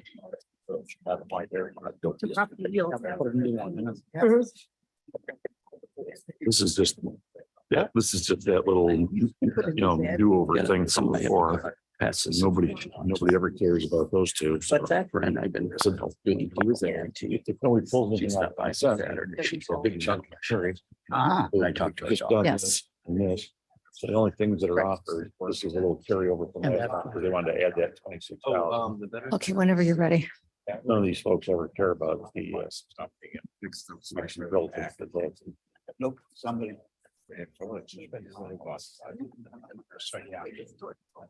Okay, you are in open session. Never mind. All right, everybody. Hi, welcome back. Clerk, could you please call the roll? Roll call for open session. Allen. Bates, Bates here. Berman. Yes. This is for roll call. Doherty, Already here. Davis, Davis here. Ford. Where's out? Gums, Comes here. Iqbal, Present. Juby, Ruby here. Kenyon, Caius, Present. Leonard, Leonard here. Lewis, Who's here? Linder here. Linder here. Great. Melina, Melina present. Roth, Here. Sanchez, Sanchez present. Silva, Here. Strathman, Here. Surges, Tarver, Tarver's here. Tepe, Still here. Williams, Young. Young here. And Ford is now here too. Thank you. Miss Allen, did you arrive? She left. You left for good. Okay, thank you. She'll be joining on Zoom. Oh, she got problems. Deb actually. Gotta go take care of Mr. Welcome back, everybody, and welcome back to people in the audience. We're on now to our consent agenda. Would anyone like to remove an item from the consent agenda? Mr. Sanchez? Thank you, Madam Chair. 23-272, first one.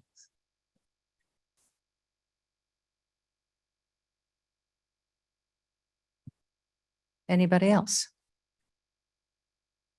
Mr. Young? 23-299.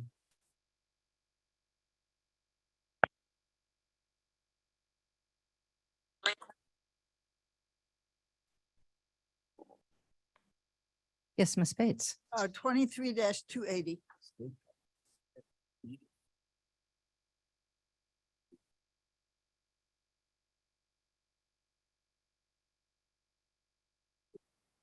Anybody else? Then please have a motion and a second to approve the following items except 23-272, 23-280, and 23-299. Kenyon would make that motion. Thank you, sir. For seconds. Tarver seconds. Clerk, please call the roll. Okay, Miss Allen, did you arrive yet? She's gone. Yeah, she's gone. Okay. Bates, Bates, yes, here. I'm here. no, we're for consent agenda. This is for the consent. Berman, yes. Doherty, Yes. Ford, Ford, yes. Gums, Comes, yes. Iqbal, Yes. Juby, Ruby, I. Kenyon, Here. Caius, Yes. Leonard, Leonard, yes. Lewis. Miss Lewis, not here. Linder, Linder, yes. Melina, Melina, yes. Roth, Roth, yes. Sanchez, Sanchez, yes. Silva, Yes. Strathman, Yes. Surges, Tarver, Tarver, yes. Tepe, Tepe, yes. Williams, Yes. Young. Yes. That passes. Okay. And for the record, Miss Allen is here joining Zoom. I hope we can all approve her joining Zoom for health reasons. Yes, Okay. she's silent right now. Miss Allen, Miss Allen. Thank you. All right, with that, may I have a motion and a second to approve items number 23-272? Sanchez moves. Seconds. Melina and who? Mr. Tepe seconds. Here, Always. all right. If, Mr. Sanchez, this is yours. Thank you, Madam Chair. This is for those paying attention to the American Rescue Plan Committee, this is the Veteran Service Organization Grant. And I pulled this today so that I could make an amendment. So I'm going to move to amend and ask for a second to include the updated numbers as well as the grant agreement. This was emailed out to all board members yesterday, and you have in front of you printed out the final numbers for the grants. And it's listed by organization. The reason why we're making this particular amendment is because we initially authorized $650,000 limit for this program, but we got some invoices that were eligible that came in that pushed it up a little higher, and the committee decided this is a valuable grant opportunity, and let's just move up the numbers a little bit so that we can get everybody made whole. And so I make that motion for the amendment and ask for a second. Roth, second. Any discussion on this? Yes. Thank you, Madam Chair. I would just like to say that the amendment should be for an additional $26,726.86 in addition to the $650. That is correct. I'm not a numbers guy. Bill is. All right, everyone's clear? Any other further comments? If nothing, clerk, please call the roll. Okay, this is on the amendment. Ellen, you said, are you joining us? Alan, aye. Oh, okay, great. Good for you. Good. Bates, Bates, yes. Berman, Yes. Doherty, Doherty, yes. Davis, Yes. Ford, Ford, yes. Gums, Comes, yes. Iqbal, Iqbal, yes. Juby, Aye. Kenyon, Yes. Caius, Yes. Leonard, Leonard, yes. Lewis, Bush, yes. Linder, Yes. Molina, Molina, yes. Roth, Roth, yes. Sanchez, Sanchez, yes. Silva, Silva, yes. Schrathman, Yes. Surges, Tarver, Tarver, yes. Tepi, Deppie, yes. Williams, Williams, yes. Young. Young, yes. Okay, just Passes for not. clarification, this was voted upon the amendment, so now we have to vote on. the original as amended. So now we're going back to vote on the original resolution as amended. What's that? That was amended replace, so we. Amend and replace. What, did you say replace? I Just a did minute. not actually. You did. Did I? I did not. I heard it. You did. You did, totally. Really? Okay. Pitfall. Vote, we'll get it done very quickly. Okay, so now we're taking the vote on the resolution as amended. Okay, this is for as amended. Ellen, Alan, aye. Bates, Bates, yes. Berman, Yes. Doherty, Doherty, yes. Davis, Yes. Ford, Ford, yes. Gums, Comes, yes. Iqbal, Iqbal, yes. Juby, Yes. Kenyon, Yes. Caius, Yes. Leonard, Leonard, yes. Lewis, Bush, yes. Linder, Yes. Molina, Molina, yes. Roth, Roth, yes. Sanchez, Sanchez, yes. Silva, Silva, yes. Strathman, Strathman, yes. Surges, Tarver, Tarver, yes. Tepi, Deppie, yes. Williams, Young. Young, yes. It passes, yes, Mr. Sanchez. Thank you, Madam Chair. I just, sorry if I fumbled procedure a little bit. I was thinking we were going to still have a moment to discuss. I just wanted to thank the Veterans Assistance Commission Superintendent Jake Zimmerman. Couldn't be here today. He had a pre-planned trip out of town. But we do have some of our veterans in the audience today. So I would just ask if we could ask them to stand up so we could recognize them. Absolutely. And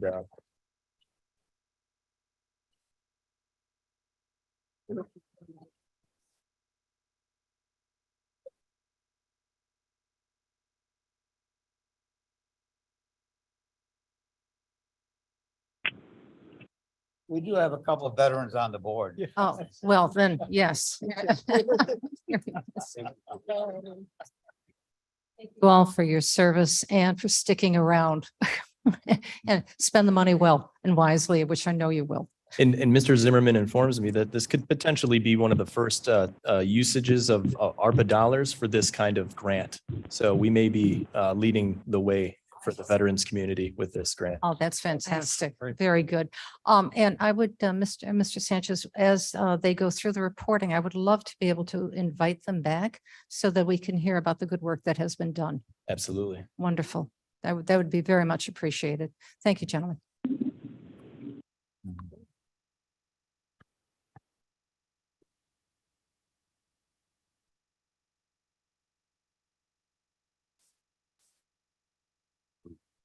We are now on to, may I have a motion and a second to approve or possibly resolution 23-280. Bates moves. Thank you, Ms. Bates. Kenyon, Mr. Kenyon, second that one. I'll second it. Thank you, sir. Thanks. And for the coach, is that coaching? Okay, it is. All right. Is there any discussion on this item, Ms. Bates? I asked Miss Janice Hill to explain this. Microphone, please. Micro. Bates, Thank you. I asked Miss Janice Hill to explain this briefly. Thank you. Yes, Hi, yes. Ms. Hill.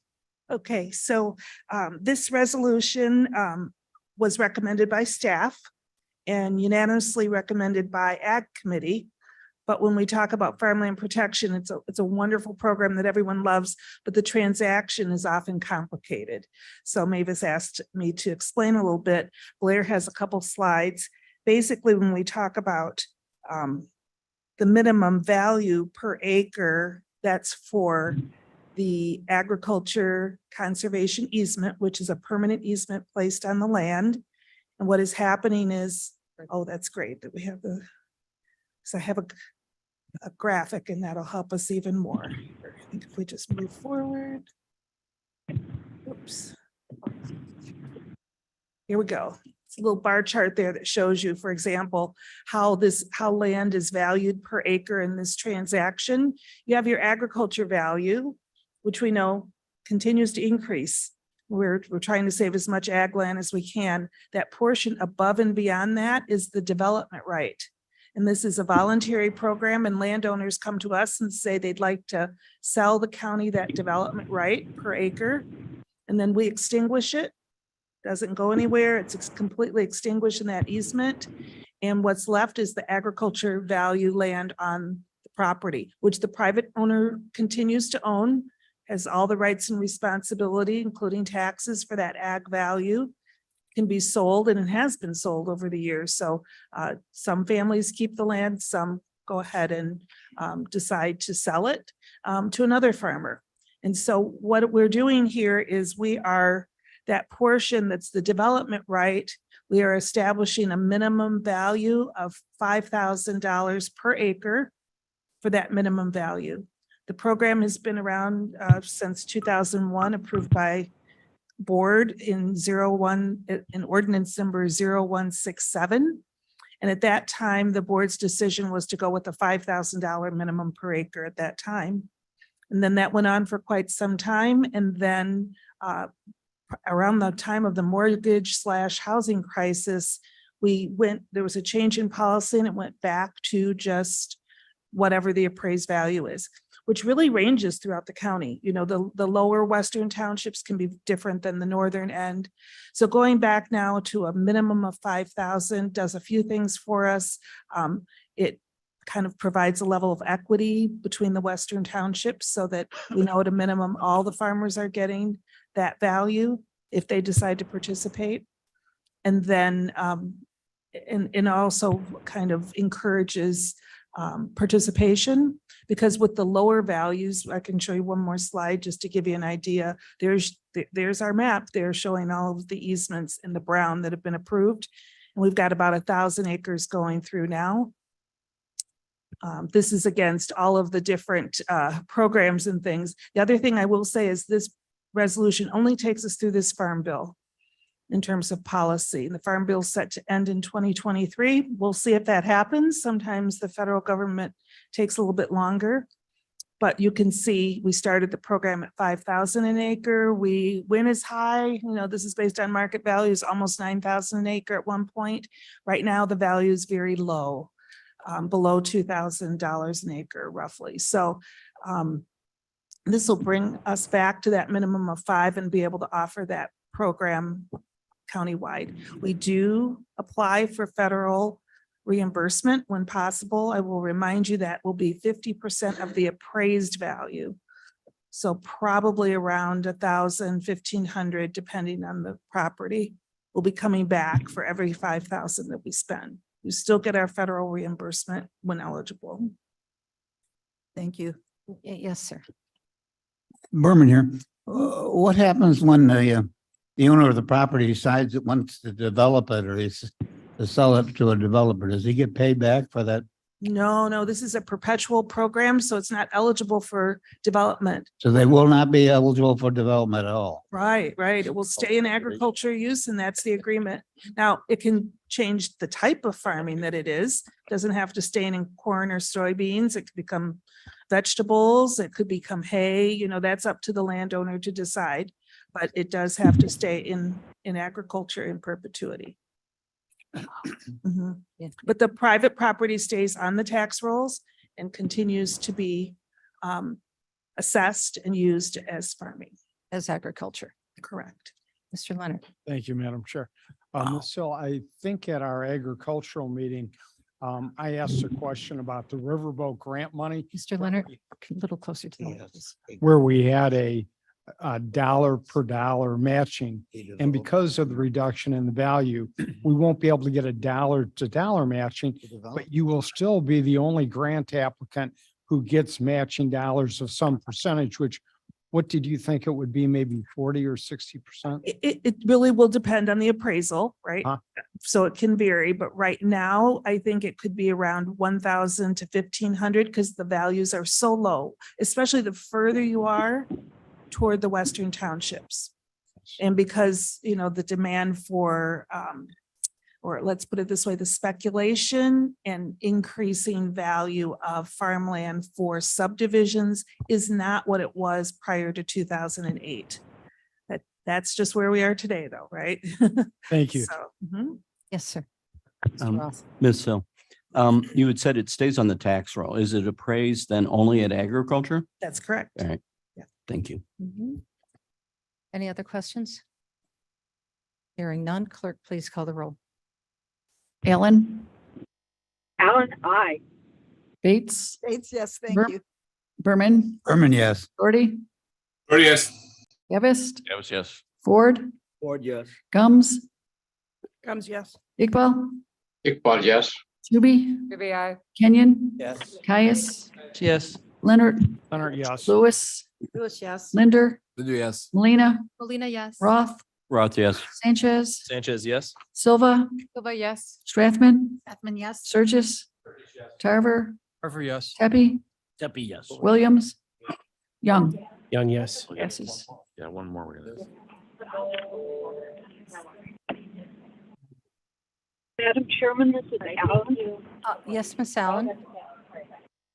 I don't mean to prolong our meeting, but I just wanted to say that this program was starting when I was first running for office. And so there were a lot of questions out on the street about how this would work. And if a new board came in, could the board change it? Or if, as was just asked, if a new owner came in, could the owner change it? And so I got a hold of the document, ran it past an attorney I knew at the time. And the document says that any disagreement is going to show up in front of a court. And when it shows up in front of a court, the court is to read the document. And the document is in perpetuity. So there you are. No Walmart, no other board changing its mind. This is land that's protected forever. Thank you. Okay. Forever is a long time. That's longer than this meeting. Just a little. Baba boom. All right, we have one more resolution to pass. That's 23-299. Do I have a motion and a second? Strathman moves. Thank you, Ms. Strathman. Second, Roth will second. thank you, Mr. Roth. Steve, Mr. Roth. No, Mr. Young. That was, I had brought this up in the very beginning of the meeting. Roxanne Shelka had talked about how this group was associated with with the Eco Health Alliance.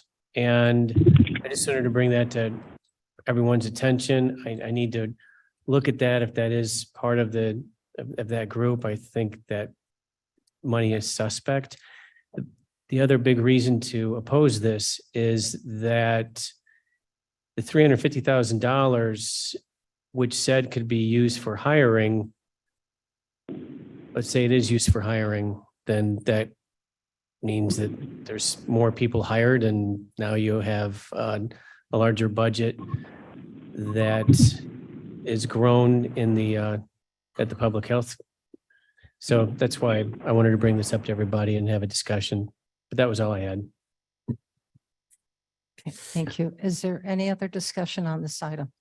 Yes, Mr. Young, I'd like to point out that this is a grant through the I'm Illinois- sorry, Okay, microphone. I'd like to point out this is a grant through the Illinois Department of Public Health.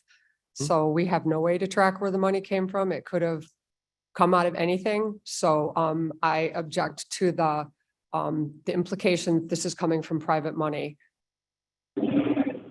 I mean, you can go down to the Illinois Department of Public Health and talk to them about it, but the way it's presented to us, it's Illinois money that's funded through the Illinois Department of Public Health to the Kane County Department of Public Health.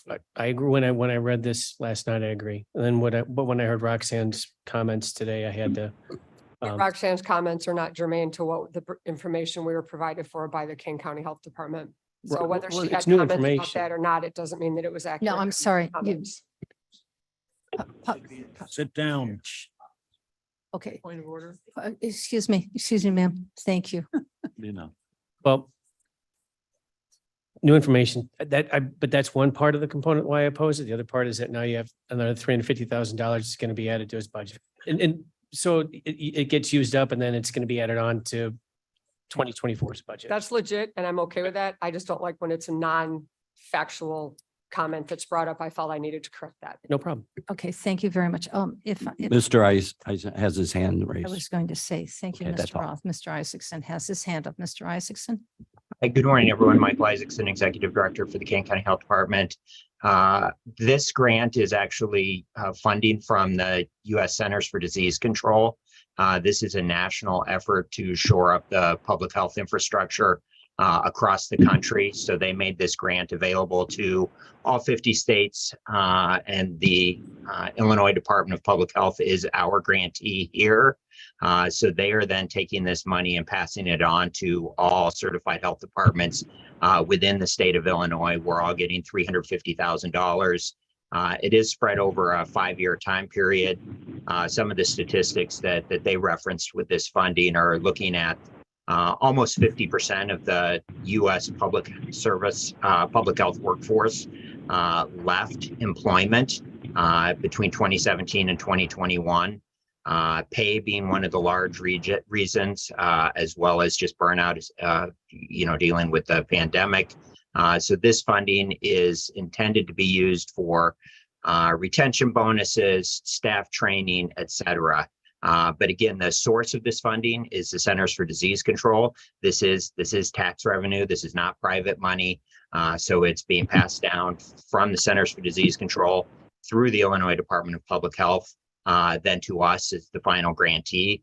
And to Mr. Young's second point, I also agree we would not be creating new positions. Even though this is a 5-year grant, we still view this as one-time money. So we would not be putting the county on the hook for future costs associated with this. Anything that we do with this funding, whether it's looking at training or retention efforts, would be for existing staff. But I'm happy to answer any other questions. And well, I will say the private entity that was mentioned in the comments, after the speaker gave those comments, I reviewed all of our documentation that we've received from the Illinois Department of Public Health, and there was no mention of that organization. I'm not familiar with them, but they're not associated with this project. Thank you. Are there any other questions? Being none, clerk, please call the roll. Allen. Bates. Yes. Berman. Yes. Doherty. Yes. Davis. Davis, yes. Ford. Ford, yes. Gums. Gums, yes. Iqbal. Iqbal, yes. Zuby. Aye. Kenyon. Yes. Caius. Yes, yes. Leonard. Leonard, yes. Lewis. Lewis, yes. Linder.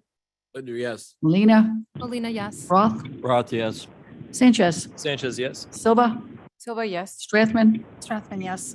Sturgis, Tarver, Tarver, yes. Tepe, Duffy, yes. Williams, Williams, yes. Young. Young, no. Still passes. Alice, aye. Thank you. Lewis Allen.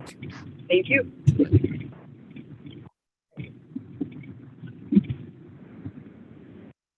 More resolutions that we're going to be dealing with, please. May I have a motion and a second to approve item number 23-314?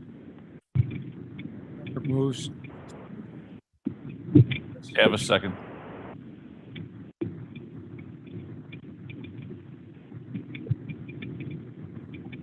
Mr. Caius? This is. Thank you. Oh, that was mine. Good job. Way to jump in.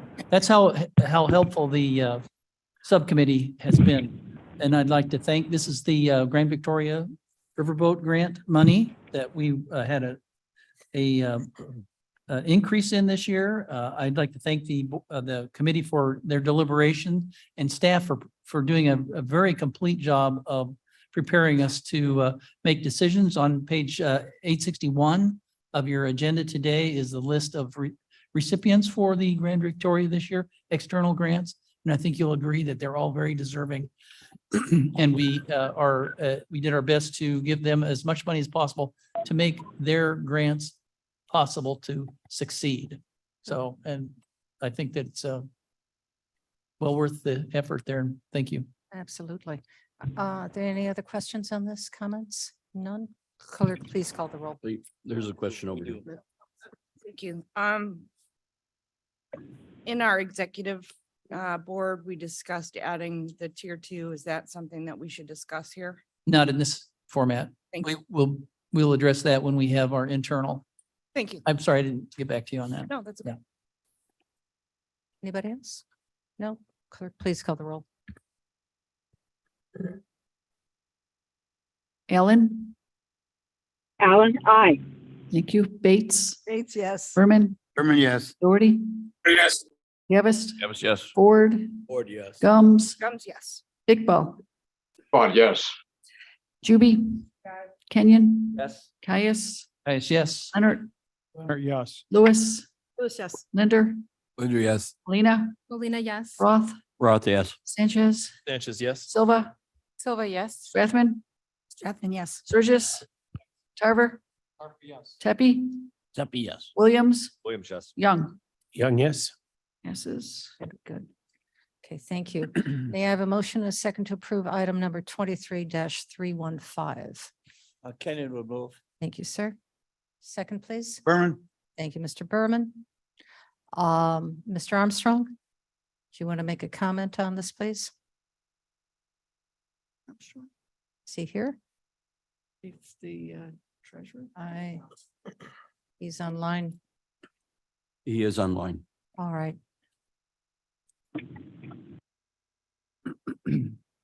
Are there any questions on this? If not, we can just go ahead and take the vote. Yes.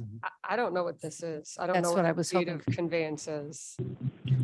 I mean, are we taking his property? Are we letting him be able to sell his property because he paid his debt or? No. Can we get him off mute? This is Armstrong here. There you go. Sorry, Hi. I was not prepared to do this because this is something that comes from the treasurer's office, not from my office. Yeah. Okay, very good. Is there anybody here from the treasurer's office?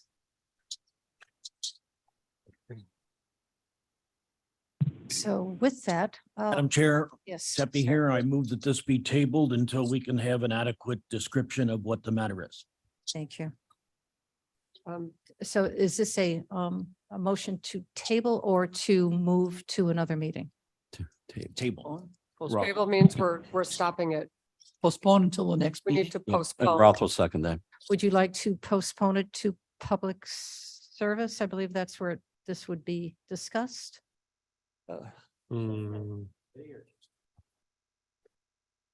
What's your position, please? Would you like to move it back to a committee where it can be discussed, or would you like to move it back to next month's full board? Just, Let's move it back to public service. well, if I may, it never started in public service. Yeah, that's- Where did So, it start? This board, county board. County board? yeah, it's a board matter, so. All right, very good. I'll stick Repeat. with table this item until we know what's going on? No, But we would have tabling to means it's, postpone it. it's done. We So have a we're gonna special meeting postpone it. next week. Next month, Vern. Later. Postpone till the next full county board meeting. And got the special report on the 18th. So Mr. Sanchez? Gets out of his office, walk around the corner and come tell us. I could send them an email. We do, Or we could do it next week and add it to Cliff's Fund. would you like to move it, postpone it until next week's September or? Let's table it to the July. next board meeting. The special or board postpone? meeting on July 18th. Yes, that would be good. Good. Do I have a second on that, I, please? Roth will second that. Okay. Discussion on a table. We're not tabling. Not tabling. We're just Postponing. Postponing. postponing. He said July table, 18. postpone. Tabling means we're not going to be looking at it again. We want to postpone it until we can get more information, or do you want to table it so we don't do this as a piece of board business? Okay. With that, July 18th. we're going to call the roll now, please.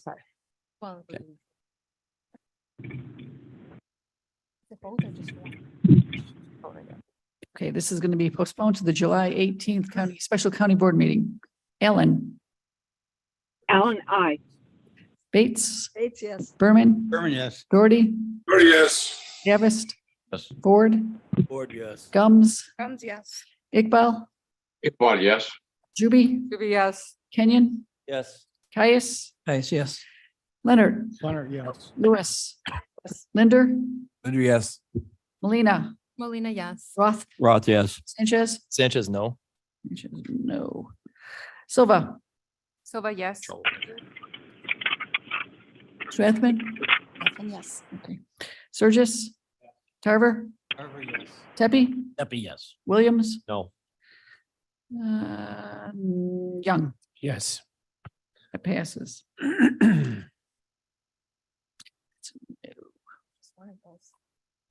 It passes. Passes. Nay. This will be postponed until next week's special board meeting. May I have a motion and a second to approve and discuss item number 23-316? Sanchez moves. Sir, second, please. Roth will second. Thank you, Mr. Roth. There. Madam Chair, I move. Yes. This seems to be similar to the last one, so I move this also be postponed to the next meeting. Till September, or. I I'll keep second saying that. September, Yep. July 18th. It's Linder, right, Linder. and- Hang on. Let me get this right. Linder and Tepe. Correct. Right, Linder. Okay, are we ready? Yeah. Clerk, please call the roll. Okay, again, to postpone to the July 18th meeting. Ellen, Alan, I. Bates, Bates, yes. Berman, Berman, yes. Doherty, Yes. Havist, Davis, yes. Ford, Board, yes. Gums, Comes, yes. Iqbal, Iqbal, yes. Juby, Yes. Kenyon, Caius, Caius, yes. Leonard, Leonard, yes. Lewis, Yes. Linder, Linder, yes. Molina, Molina, yes. Roth, Roth, yes. Sanchez, Sanchez, no. Silva, Silva, yes. Strathman, Strathman, yes. Surges, Tarver, Carver, yes. Tepe, Epi, yes. Williams, Williams, yes. Young. Young, yes. Passes. One nay. This also will be postponed until next week's special board meeting. One more. May I have a motion, a second to approve settlement in case number 20 WC 6699 in the amount of $24,509. Kenyon would move. Thank you, Mr. Surges. Clerk, please call the roll. Any discussion? No. Ready? Ellen, Alan, I. Bates, Bates, yes. Berman, Berman, yes. Doherty. I'm sorry, there was somebody coughing. Doherty. Yes. Thank you. Davist, Davis, yes. Ford, Board, yes. Gums, Yes. Iqbal, Iqbal, yes. Juby, Yes. Kenyon, Yes. Caius, Caius, yes. Leonard, Leonard, yes. Lewis, Yes. Linder, Linder, yes. Molina, Molina, yes. Roth, Roth, yes. Sanchez, Sanchez, yes. Silva, Silva, yes. Strathman, Yes. Surges, Tarver, Tarver, yes. Tepe, Williams, Who's left? on, Young, Yes. passes. It passes. All right, well, I'd like. Madam to- Chair, Madam Chair. Yes, nope. May I Yes, move that we vote on, that we release closed session minutes as per the details provided in attachment A from the state's attorney's office. thank you, sir. Sanchez seconds. Thank you. Clerk, please call the roll. Allen, Allen, I. okay, Bates, Yes. Berman, Berman, yes. Birdie, Yes. Gavist, Yes. Ford, Ford, yes. Gums, Gums, yes. Iqbal, Iqbal, yes. Doobie, Yes. Kenyon, Yes. Caius, Yes. Leonard, Leonard, yes. Lewis, Yes. Linder, Linda, yes. Lena, Melina, yes. Roth, Roth, yes. Sanchez, Sanchez, yes. Silva, Silva, yes. Strathman, Yes. Surges, Tarver, Carver, yes. Tepe, Tippy, yes. Williams is gone, Young, Yes. that passes. Perfect. Now we're on to public comment that is off agenda. I'd like to thank everybody for their patience and fortitude for waiting for following our county code. So mindful that everyone has 3 minutes, and I believe we have 3 speakers who have signed up.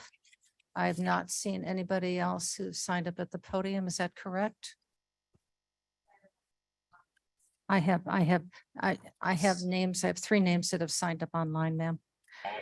So the first speaker will be Ken Zitko.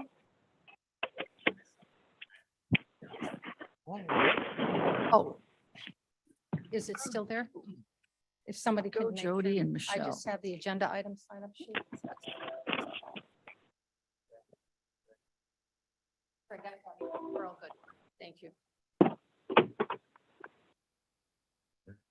So if I can have Ken Zitko, please, and then I'll call you sir later.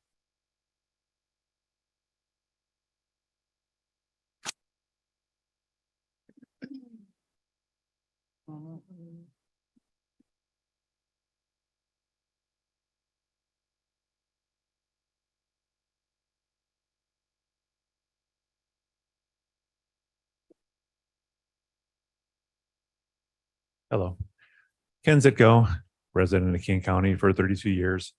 I'm here basically following up on the investigation on the election that the state's attorney, Jamie Moser, did.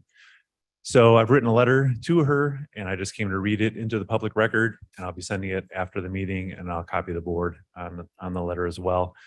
This letter is intended to continue the dialogue related to the investigation that was conducted into the April 4, 2023 consolidated election. On May 31st, 2023, the results of the investigation into the election were presented in a special meeting, which included an opportunity for open dialogue and real-time question and answer sessions. I appreciate and understand that this was an unprecedented type of public interaction and event, and it was very informative. At the beginning of your presentation, you shared that the presentation would be made available to the public. Checking the state's attorney website yesterday, I do not find it there. Also, as would be expected, there were some questions that could not be answered during the meeting. Some questions for you or others were going to be checked and then the answers provided at a later time. None of those answers have been provided yet either. Some of the outstanding questions from the meeting are as follows. Stay there. 1, have election judges been instructed to allow people to vote regular ballots when they should have used provisional ballots? What are the processes? 2, what are the processes for chain of custody and physical security for the USB drives used during the election? 3, can poll watchers be present at the tally room during the tally process? 4, is there a written policy or procedure for the entire election process? And if so, where can one obtain a copy of this document? 5, who are the people who are granted access to the secure room where the final tally is determined? 6, does the county follow federal cybersecurity standards? 7, is there physical protection or for electrostatic shock in the tally spaces or anywhere the USB drives are handled? 8, how old are the voting machines the county is now using? And 9, how do we begin the conversation about paper ballots hand counted? Please share how the answers to these questions will be communicated. Additionally, at the end of the presentation, you presented a proposal for the future to help future elections run better. This proposal included the following: 1, putting extra procedures in place to avoid errors if Fusion software is used again. 2, adding more steps in the process to avoid using fusion in the future.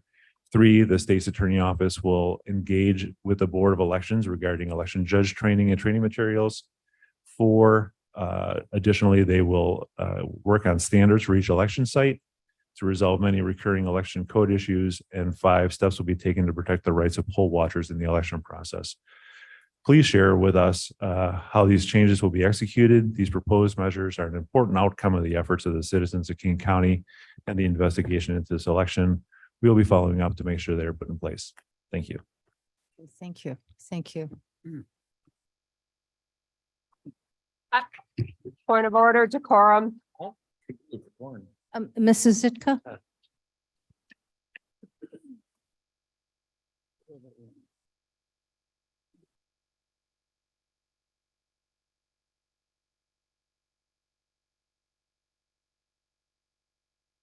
Greetings, my name's Jody Zitko, and I've been a resident of Kane County for over 20 years.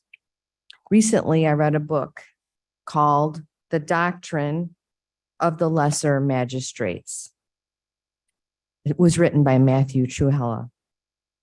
This book was recommended to me by a 33-year veteran and Lieutenant General of the United States Army as a field guide and a message of hope during challenging times.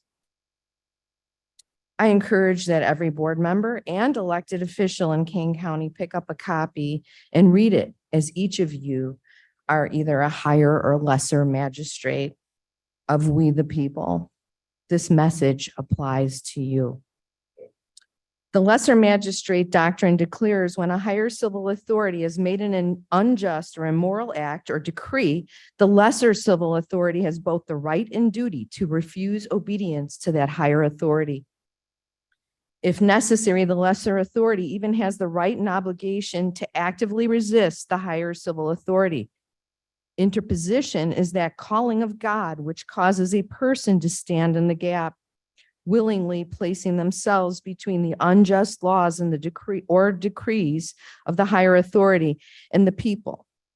He or she would insert themselves between the injustice and the people, acting in defense of the rule of law.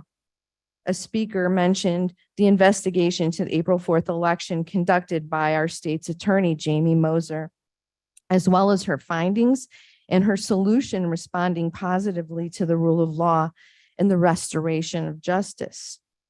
This is an excellent example of interposition.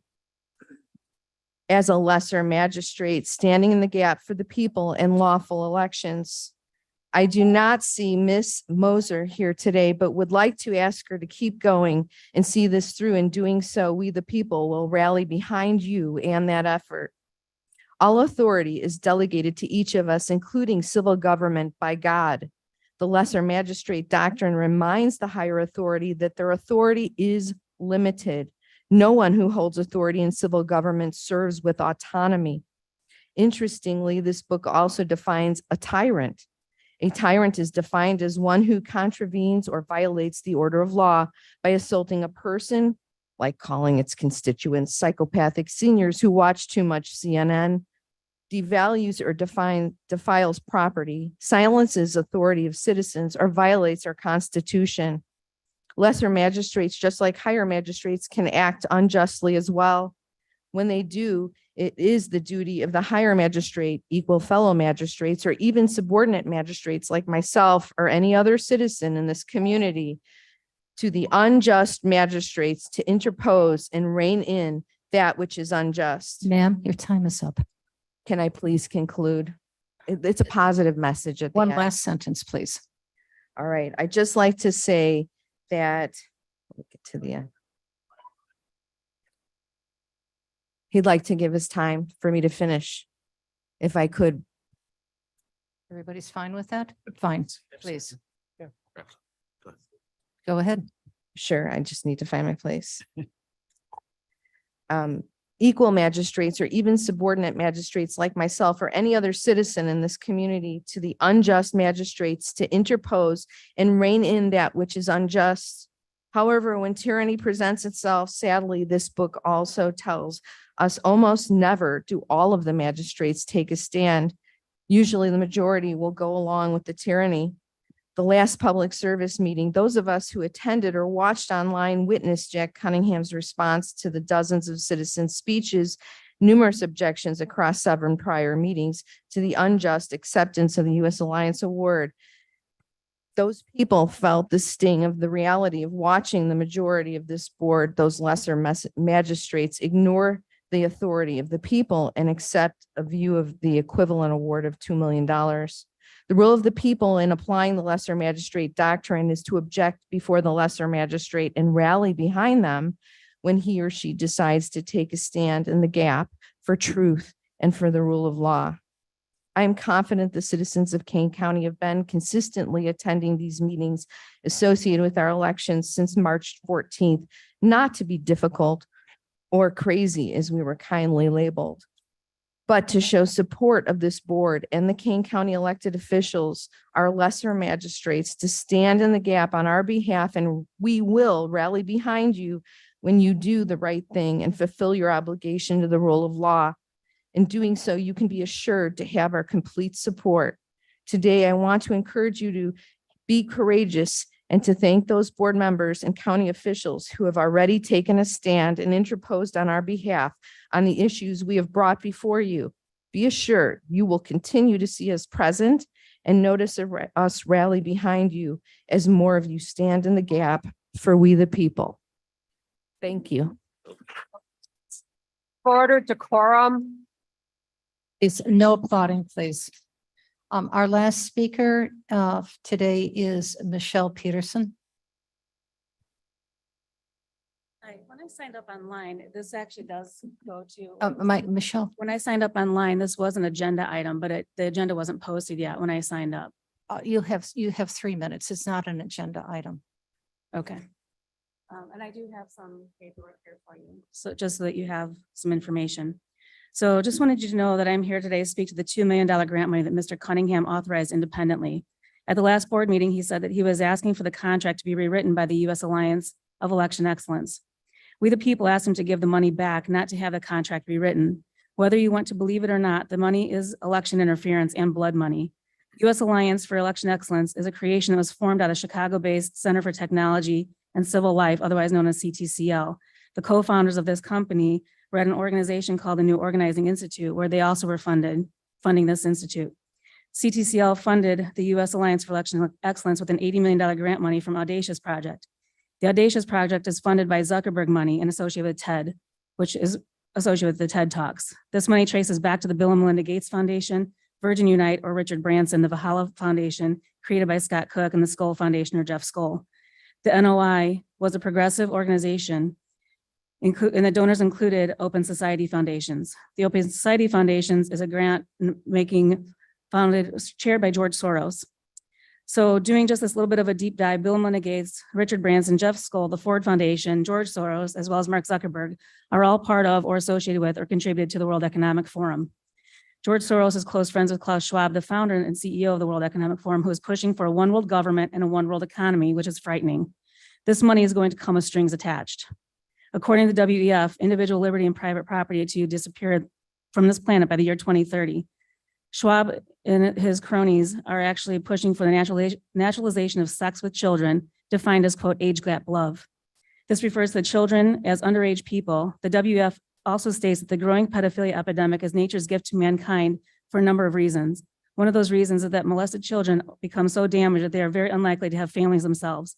Child abuse and destruction of innocence, according to the WEF, is nature's way of cleansing the world and saving humanity from itself, destroying the family unit and allowing adult perverts to engage in sexual perversion with underage people.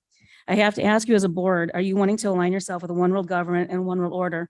Before World War II, many people stated that they would have stopped what happened in Germany had they known and had a heads up to what was coming. You take this money and you're aligning yourself with the World Economic Forum and a one world government and one world order. We are not asking anymore. We are demanding the money be returned. Otherwise, you are selling our proverbial county soul to the devil. I know there were recent Kane County massage parlor busts for prostitution and or possibly human trafficking. The county should be very proud of that.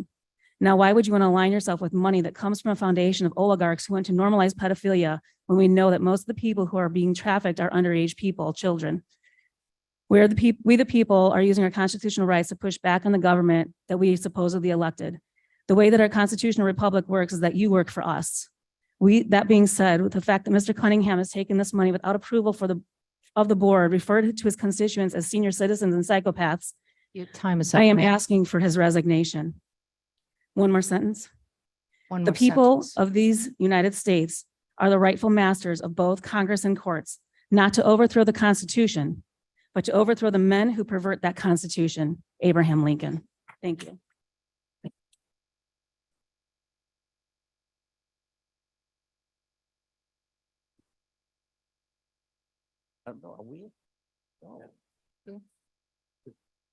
Kenyon.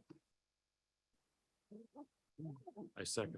Madam Chairman? Yes, sir. I've been Could I waiting have for your you. attention? I'd like to move we adjourn You have a second. and a day, address the day that's left. To Tuesday, August 8th, Yes. 2023. You have a second. All in favor? Aye. Aye. Aye. Godspeed, everybody. This you,